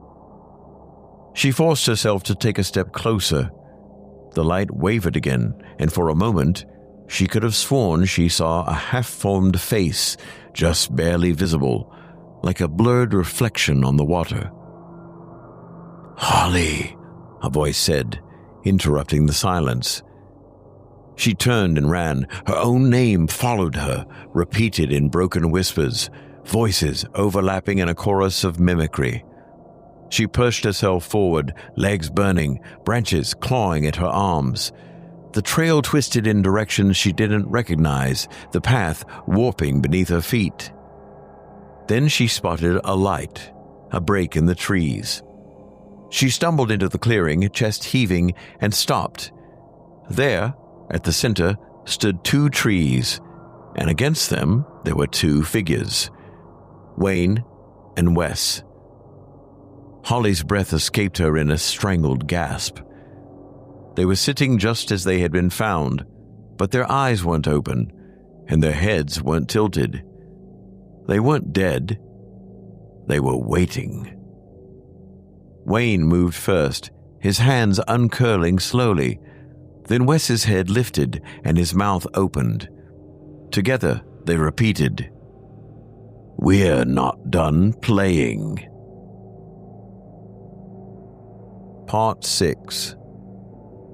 Detective Riggins sat in his car outside Hollytran's apartment, listening to the faint hum of the radio beneath the quiet of the early morning. He had gone over the details 100 times, turning them over in his mind like puzzle pieces that refused to fit. 3 people were missing, 2 had been found dead, and yet they were still talking. Riggins wasn't the type to get caught up in ghost stories. He had spent his life dealing with real horrors, murders, kidnappings, cases where the human mind twisted in ways it wasn't supposed to. But this wasn't human. He stared at the phone in his hand. The last number dialed was Holly's. The call had gone through. There was no voicemail or automated message telling him the line was disconnected. Someone had picked up, and for nearly 10 seconds there had been nothing but breathing. Then, finally, a voice came through the line, saying just one word. "Paul." It wasn't distorted or unnatural. as Riggins had expected. It was surprisingly familiar, as if Holly herself had whispered his name through the receiver, waiting for him to respond. Still, Riggins had heard something layered beneath the word, like a second voice, trying to produce the same tone. He had hung up immediately, gripping the wheel hard enough for his knuckles to turn white. He had wanted to tell himself it was just a trick of the mind, a bad connection, an echo through the speaker. But then the notification came through. Cryptid Pursuit is live. The chat had been hesitant at first. A handful of viewers had tuned in, expecting another glitch, another broadcast that would disappear the second it ended. But when the stream stabilized and the screen flickered from black to grainy night vision, the numbers started climbing. People wanted answers. The first few messages Riggins scrolled through were cautious. What is this? Who's running the account? Is that the forest? The camera was moving, unsteady but controlled, as though someone was walking through the trees, filming the way forward. The angle was wrong, held too low, tilted slightly, but the forest was unmistakable. A thin mist coiled along the ground, swallowing the space between the trees. Then, a slow, shuddering breath interrupted the stillness, and the chat erupted. Oh, hell no. Nope, nope, nope. Someone say something. The breathing continued, deep and measured, filling the silence. And then someone whispered, "Hello." The word came softly, stretched slightly at the edges, like a voice pulled from memory. The cadence was off, just enough to unsettle anyone that heard it. More messages scrolled in. That sounded like Wayne. No, it sounded like Wes. Why does it sound like both? The camera paused and the breathing continued, and then, in a voice that was almost Holly's, something spoke. "Come find me." Riggins wasn't sure why he was watching. He had told himself he wouldn't. He had seen the last one, had read through the logs, had listened to the recordings of whatever had spoken through Wayne and West's voices before the stream cut. But this was different. Holly was still missing, and now something was pretending to be her. The stream flickered as the camera moved again, tracking through the trees. The image was unsteady, but the path was familiar. Riggins leaned forward. He had seen this place before. It was where they had found the bodies. The two trees stood just ahead, the ground untouched since the day the forensic team had packed up and left. The scene was the same. The stillness, the eerie sense that something had been left unfinished. But something was different. There were footprints in the dirt, leading away from the trees. The camera tilted upward, and standing just beyond the clearing, there was a figure. The viewers lost their collective minds. "Say something! Who the hell is that? It's Holly, right?" Riggins tensed. The figure was standing too still, too straight. Then it took a step forward. The chat exploded. "It's her! Holly, say something! Why is she moving like that?" Riggins didn't blink. The figure's movement was agonizingly slow, as though it was testing the mechanics of motion itself. And then a voice spoke. "Paul." The screen of Riggins' phone went black, but the call remained active. He inhaled sharply, jerking back. The voice whispered again. "Come find me." The same words from the stream. Riggins tightened his hand around the phone. "Where are you?" The voice on the other end hesitated, but then spoke. "I don't know." He stood so quickly that his chair scraped against the floor. The video feed was still running, and the camera was still aimed at the figure. The chat was unraveling, some users crying hoax, others swearing they had heard something in the background, another voice layered beneath the first. But Riggins wasn't looking at the screen anymore. He was looking at the window behind his desk, at the reflection staring back at him, at a macabre facsimile of himself, and the way its head tilted a fraction too far. The breath stalled in his throat. Then, in a voice that was almost his own, something spoke. "That was fun. Let's play again." The cryptid pursuit stream went offline at 3:17 a.m. The chat froze, the video disappeared, and the account was gone. For a few minutes, the internet panicked. Then, the first emails came in. Anonymous uploads, fragments of footage, the same clip sent to hundreds of users. The video was barely 20 seconds long. It was a shot of a window with a reflection in the glass. The shape of a man stood behind it, watching from the other side. And over the final frame, everyone heard a voice, one last time, whispering a single word over and over again, each utterance a sickening mockery of the voices of everyone who had disappeared. "Hello." None of the victims were ever heard from again. Detective Riggins abruptly resigned a month later, and he too disappeared. From the outside, everyone assumed the pressure and the guilt had gotten to him, but those who had viewed the Cryptid Pursuit live streams knew better. They knew the reason why no one ever found the people gone missing in Blackwood National Forest. They knew there was something in the woods that studied Riggins, and that, when it was ready, it became him.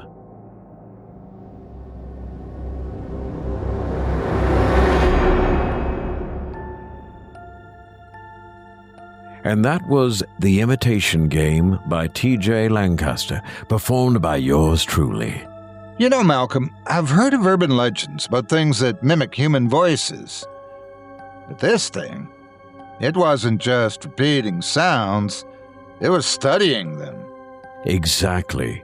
It's one thing when a creature mimics words, but when it starts understanding the language, that's a whole different kind of nightmare. And let's not forget the worst part. If it learns enough, it just might replace you. Yeah, I think I'll be staying out of the woods for a while. Our next story takes us into the criminal underworld, where debts are paid not with money, but with fire. This is Let Them All Burn by Mark Lynch, performed by yours truly. I proceeded down the dark, abandoned street on a cold autumn night, my hands in my pockets of my trench coat, as I desperately tried to stay warm. The pavements I'd tread were already covered in a thin layer of frost, and the first flakes of snow were beginning to fall from the dark, starless skies above. All in all, it was a bitterly cold night, and I would have preferred to be at home in bed, but duty called. I had an unpleasant job to do this evening, and the cold weather worked to my advantage as there were few people on the street, which meant fewer potential witnesses. Using my mental map, I walked down Palmero Street in the Little Italy district and was pleased to find the block abandoned, with not a soul to be seen on either side of the road. So far, so good, I thought. As always, I'd done my due diligence in preparation for the job, and I knew there wasn't any functional CCTV on the block. Nevertheless, I wore my fedora hat low and had a scarf covering most of my face. I knew from bitter experience not to take any chances. My target that night was Scalini's Restaurant, a legitimate business with very illegitimate owners. Scalini's was a front for the Luciano crime family, used for money laundering, amongst other illegal activities. Right now, the restaurant was closed for the night, its shutters down and doors firmly locked. I stood for a moment on the icy pavement as snowflakes fell on my hand, ignoring the cold, and looking past the sealed door and windows to see what lay inside. This is part of my special power, you see. The ability to see through walls and barriers, navigating hidden and secret places with my mind, even when my physical body was unable to enter. In my mind's eye, I saw the restaurant's interior with chairs neatly stacked upon tables and bottles sitting atop shelves behind the bar. For a moment I considered starting the conflagration at the bar, but realized this could lead to unwanted questions from the police and insurers, not to mention the Luciano family enforcers. And so my avatar moved on, leaving the main restaurant and entering the kitchen, where I found a wealth of opportunities. Picking my target, I focused all my mental strength on the gas oven, drawing the hidden energy out from the cold air and using my mind to shape invisible atoms into sparks. The fire took root inside of the oven, small at first, but soon growing into a powerful inferno that consumed everything in its path. Soon the entire kitchen was burning, and the rest of the establishment would shortly follow. I exited my trance state at this point, my mind returning to my body as I no longer needed to observe and control events through my avatar, because now I could see the flames behind the windows and smell the smoke rising from the building's roof. The restaurant's fire alarms were blaring, and I could hear the distant sound of sirens. The firefighters were en route, but it was already too late. My work here was done, and I didn't want to be around when the authorities arrived, so I turned my back on the quickly burning structure and retreated into the shadows and back streets, making good on my escape. I arrived home shortly before dawn, remaining as quiet as possible as I threw my clothes into the washer. I didn't think there was a risk of forensic evidence. I hadn't entered the building after all, and there was no smoke or cinders on my clothing. Nevertheless, this was my post-job ritual. I guess I just felt unclean after doing the mob's dirty work. One step closer, that's what I kept telling myself. This attack brought me closer to being free from my obligation to Don Barzini. A few more arson jobs and my debt would be cleared, and finally I could move on with my life and become a decent father to my child. With my ritual completed, I quietly ascended the staircase and gently opened my daughter's bedroom door. I watched for a moment as she slept, noting how her tiny body twitched under the covers, and she murmured whilst suffering from yet another nightmare. Watching my little girl suffer broke my heart, and all I could do was approach her bed, tuck my child in, and kiss her gently on the forehead in an attempt at reassurance. With this small act of fatherly love completed, I exited my daughter's room and went to my own bed, laying on the hard mattress and staring up at the ceiling. I knew I wouldn't sleep during what little remained of that night, guilt and anxiety eating away at me as I once again questioned why God had cursed me with this so-called gift. There's no support group for the affliction I suffer from. I can't turn up to the back of a room at the church and announce, "Hey, my name's Paulo. I'm a pyromancer." I don't know where I got this power from. Is it hereditary? Could my father do the same things I can? Unfortunately, he didn't stick around long enough for me to find out. And will this curse be passed on to my daughter? Will she inherit my powers once she comes of age? I pray every night that this won't be the case. I wouldn't wish this gift on my worst enemy, let alone the most important person in my life. More than anything, I just want my little girl to have a normal, safe, and happy life, especially after everything I've put her through. What can I say about my own upbringing? I haven't had an easy life. There's not an excuse for it, all the crap I've done, but it's the truth nonetheless. My father wasn't around and my mother was a drunk.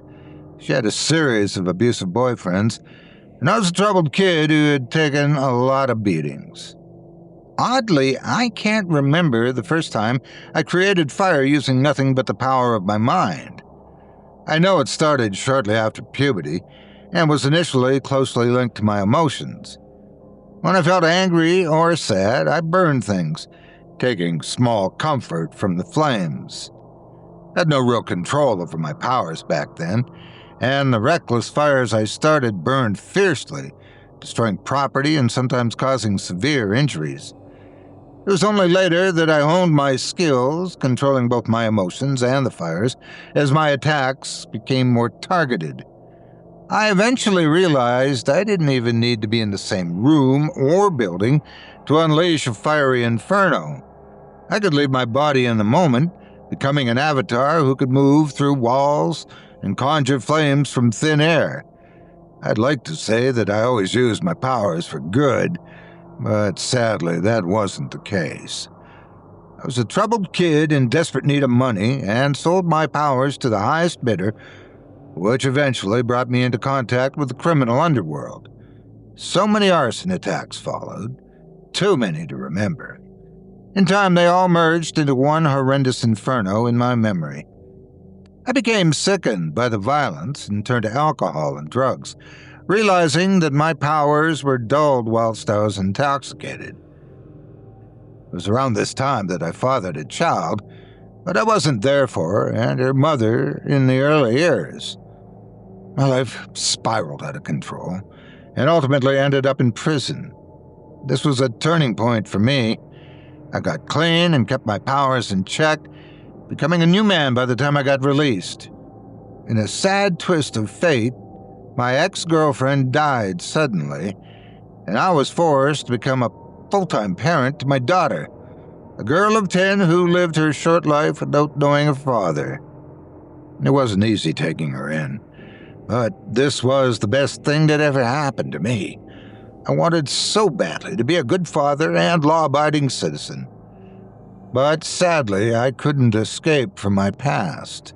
My years of addiction had devastated my finances, and I still owed a substantial debt to my former employers, the notorious Barzini crime family. Threats were made, and I reluctantly agreed to pay off my debt the only way I knew how, by committing untraceable arson attacks and burning rival businesses like Scalini's to the ground. And so, this is the unfortunate situation I was in when my story began. I was walking a tightrope whilst trying to keep my two lives separate, but of course it couldn't last. I met Silvio Barzini the next day in a mob-affiliated bar on the outskirts of Little Italy, arriving at lunchtime when the place would be quiet. I found Silvio sitting in a corner booth, nursing a small glass of red wine, and noted the finely tailored suit he wore. The mobster's appearance was always immaculate. Silvio didn't rise from his chair as I approached, instead smiling thinly as he watched me closely with his dark, predatory eyes. He motioned for me to take a seat in the booth, which I reluctantly did. Silvio was the Don's nephew and a rising star in the crime family. He was also my handler and assigned me arson jobs, so I had no choice but to deal with the gangster. I knew Silvio Barzini's reputation for violence and didn't wish to get on his wrong side. He offered me a drink, which I politely refused, as I wanted to get straight to business. Was the boss happy with the job last night? I asked cautiously. Silvio nodded and took another sip of wine before he replied. He was content. A small job in the grand scheme of things, but useful nonetheless. I paused for a moment, struggling to ask my next question. How many more? I finally uttered. How many more jobs until my debt's cleared? I didn't know how Silvio would react to my pressing question. I feared he might become angry, and so I was surprised to see him smile like a crocodile as he met my eye. Funny you should mention it, my friend. We have a big job for you, very important for the family's future. If you succeed, all debts will be cleared and your obligation to us fulfilled.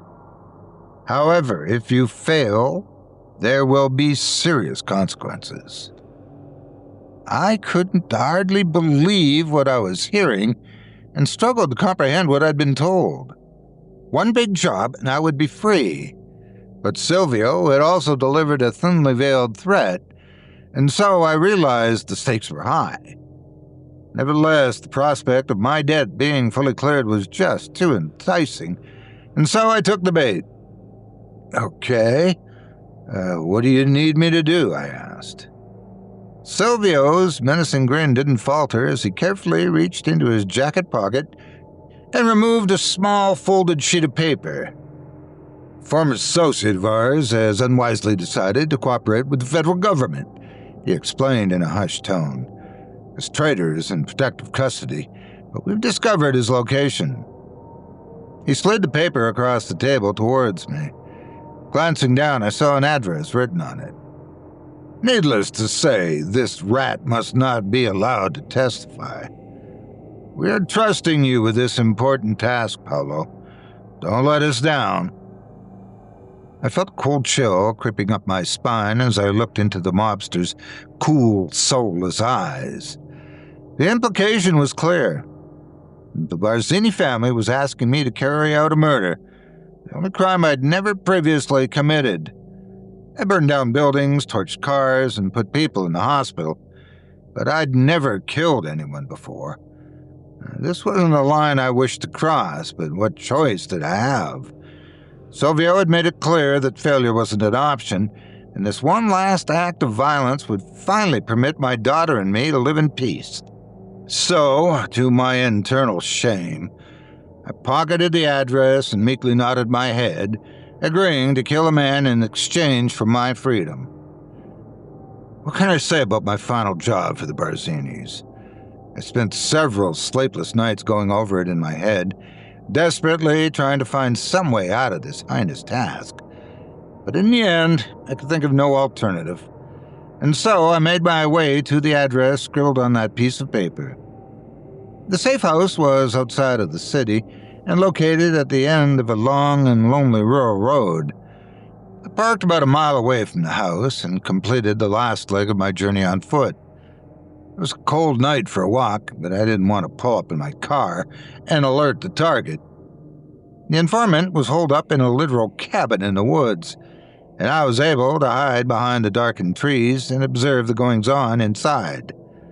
My target was sitting in the living room in front of a roaring fire, half asleep as he nursed a glass of brandy. This job would be so easy, I thought. Just one spark from the fireplace, and the whole wooden structure would go up in smoke. The vets would be suspicious, of course, but they wouldn't be able to prove it wasn't an accident. It was a simple thing for me to start the fire, and yet I hesitated, and thank God I did so.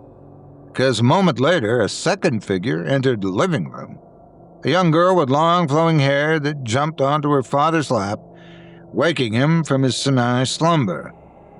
I watched the father and daughter interact for a time and saw the love between them. And of course, I couldn't do the job. I would not burn a girl the same age as my daughter.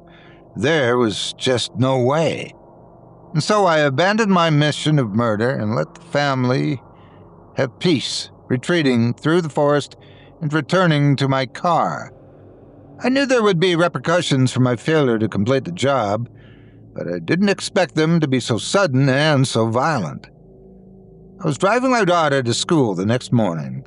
She was sullen and uncommunicative, sitting in the back seat whilst scrolling on her tablet. My daughter was prone to dark moods and angry outbursts, but I gave my little girl a good deal of slack.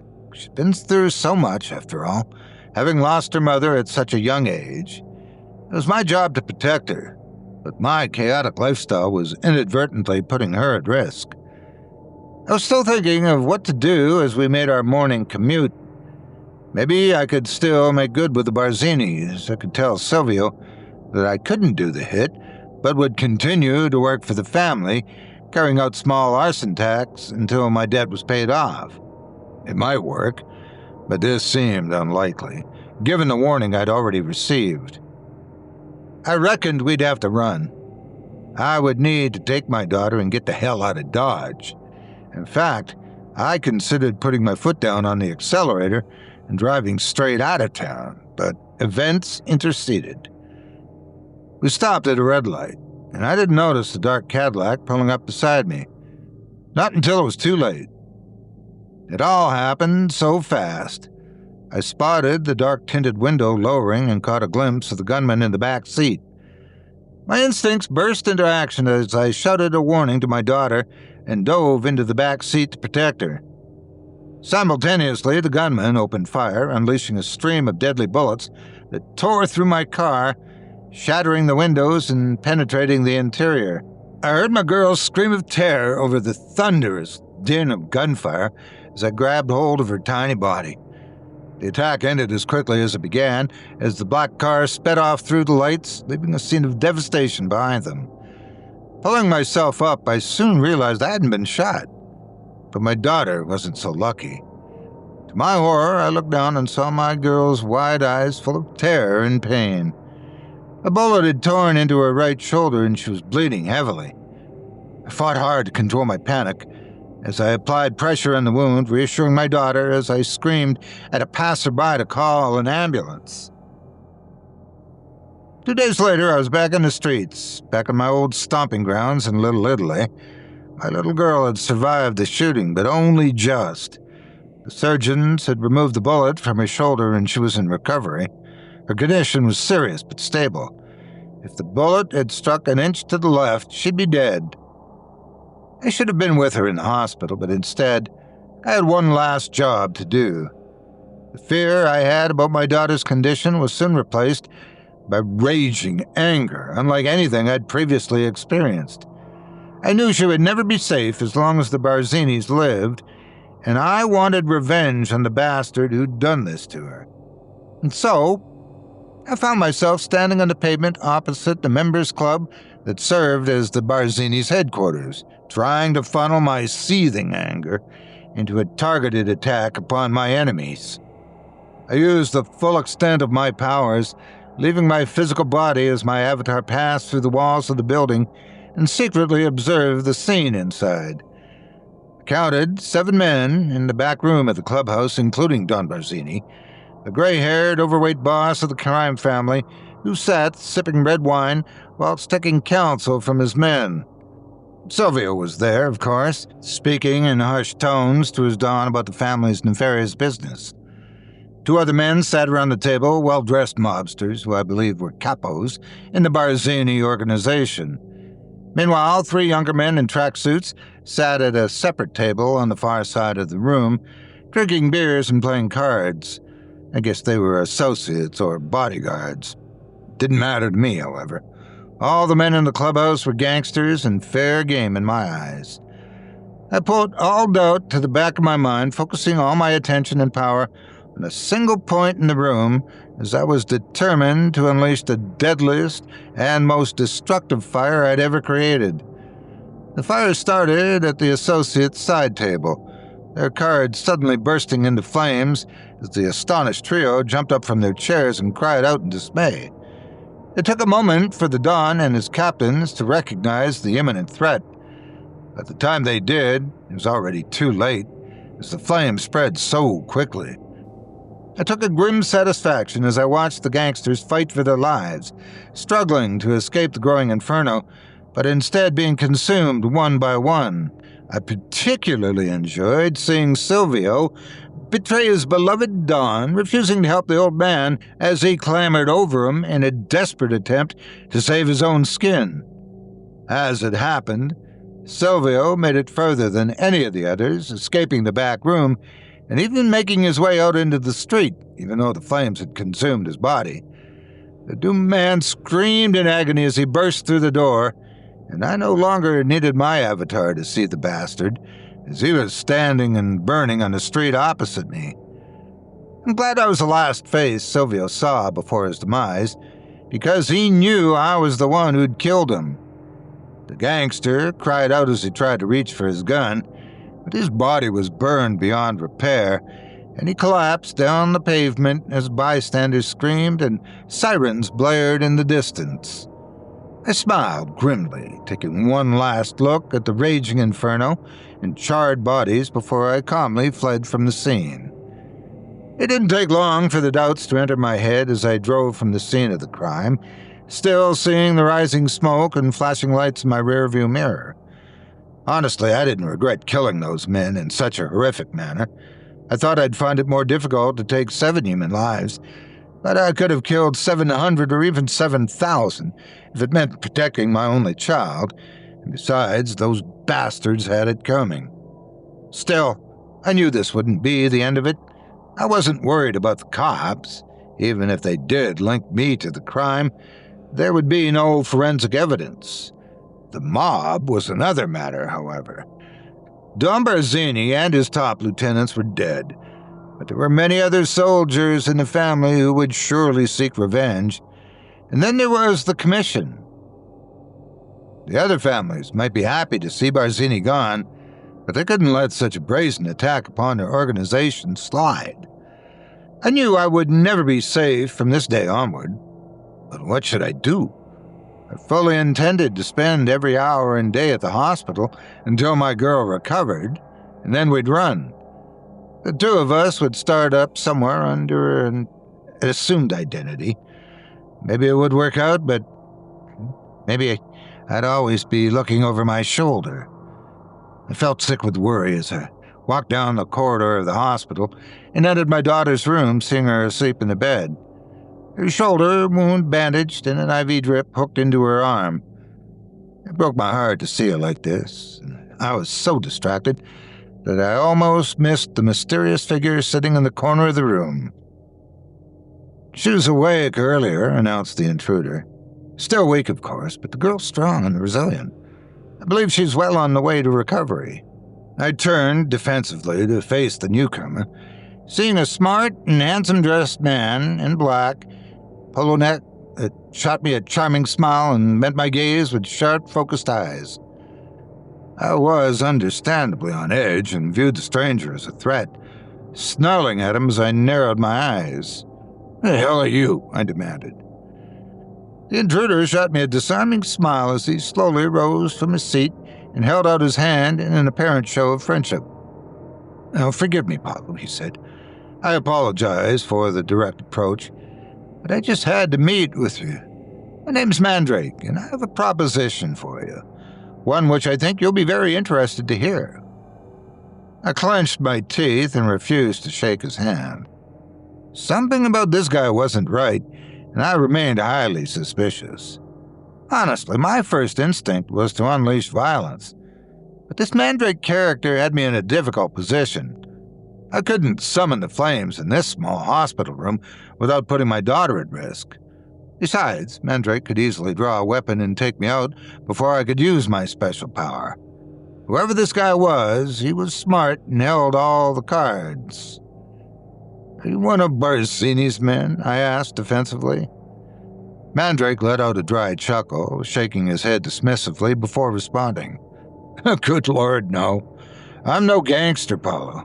Quite the opposite, in fact. I'm not your enemy. Actually, I hope to be a good friend to you."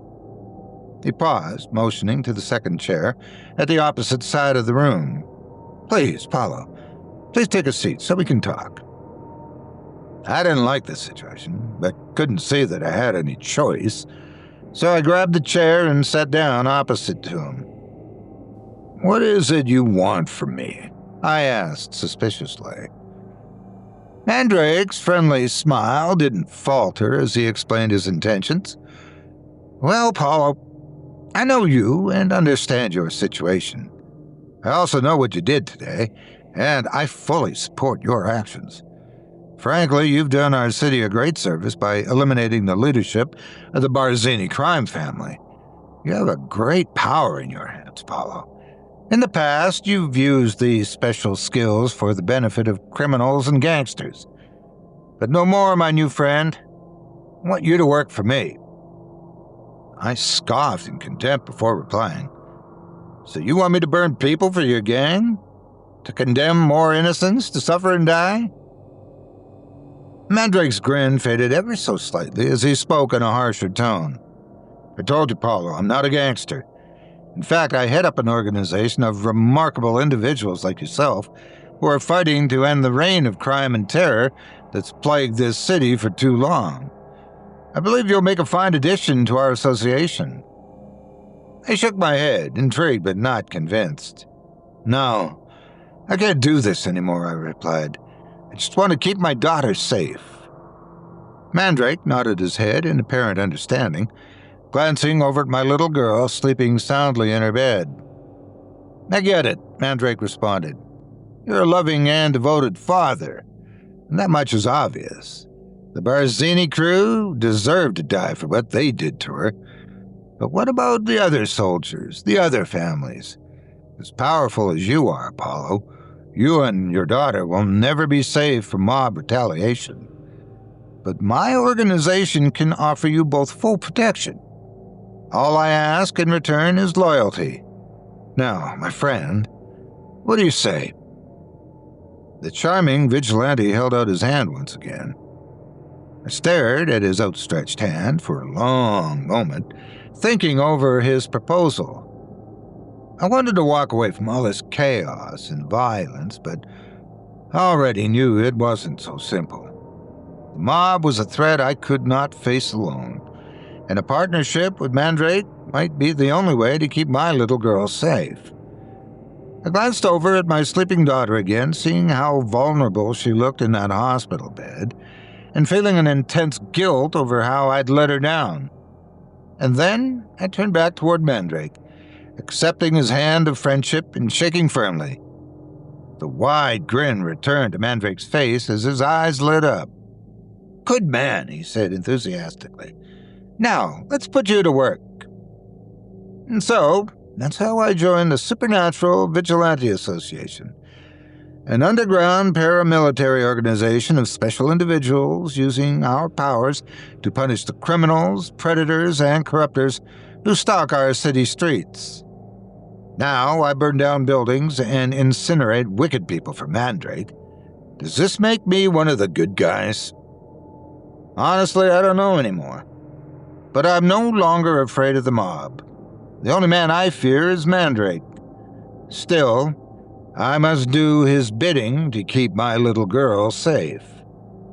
I'll do whatever's necessary in the hope that one day we'll find a way out.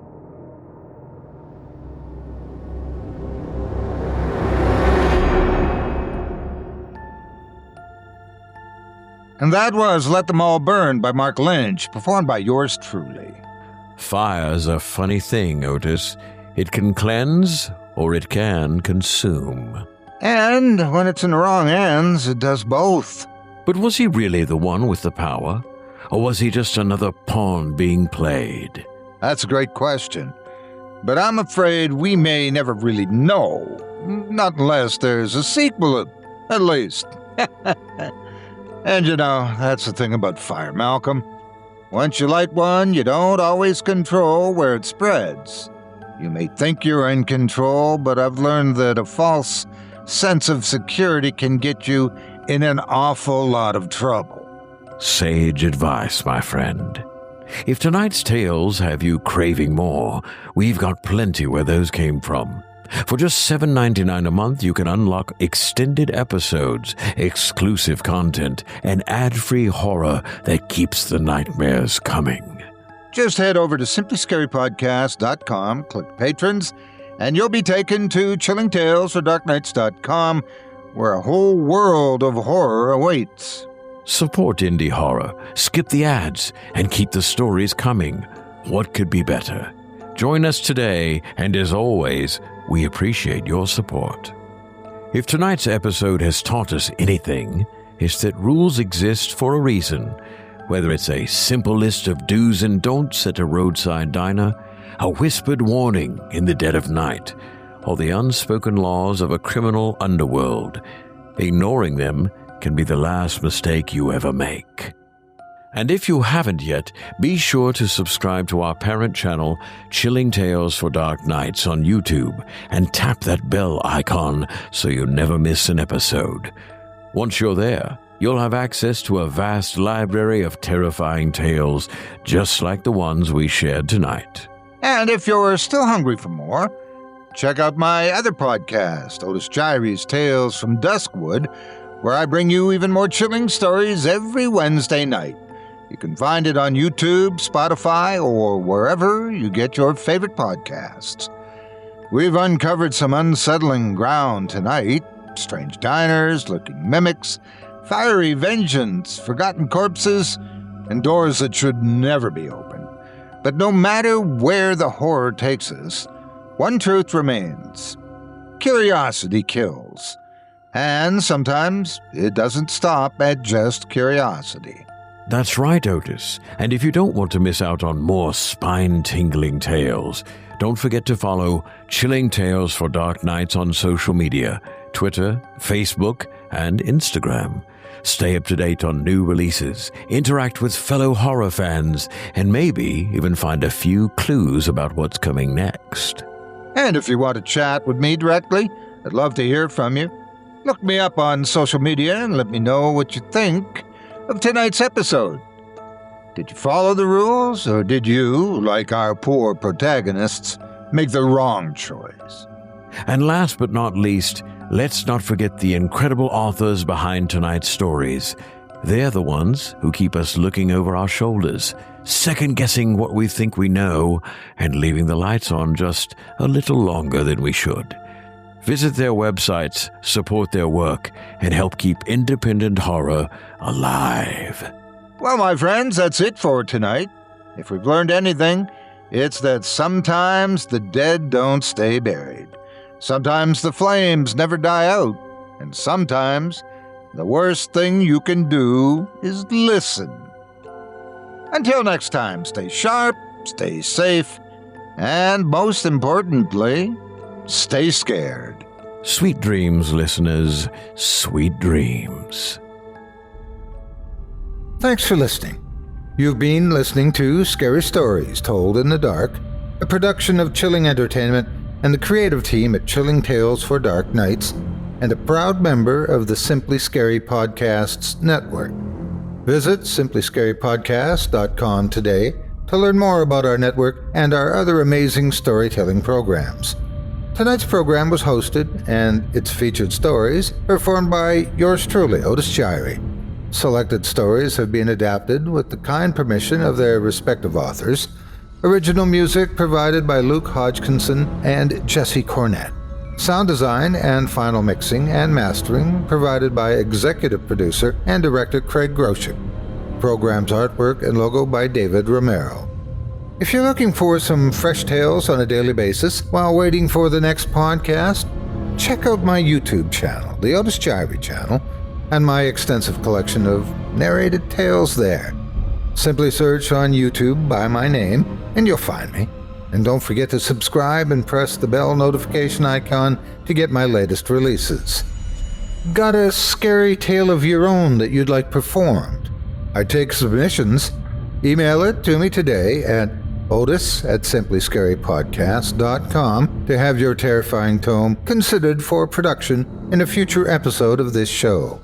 That's otis@simplyscarypodcast.com.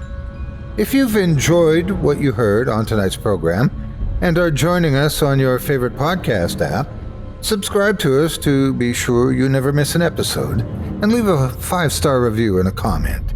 Your feedback means a lot to me. You can also follow Chilling Tales for Dark Nights and yours truly on Facebook to connect anytime and get the latest updates on this and other programs and my channel. If you're listening on the Chilling Tales for Dark Nights YouTube channel, do us a favor and hit the subscribe button and the bell notification icon for ctfdn as well to get more spooky tales from me and the crew and another episode of this program each and every Wednesday. And don't forget to hit that thumbs up button to tell us how we're doing and leave a kind word or a request. And don't forget to visit us at chillingtalesfordarknights.com and consider supporting the team by becoming a patron.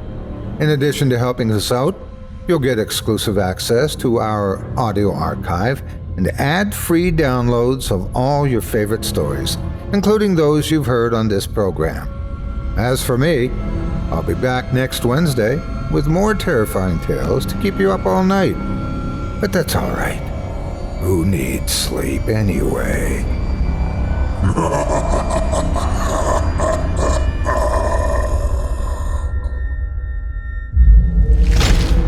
Chilling Tales for Dark Nights.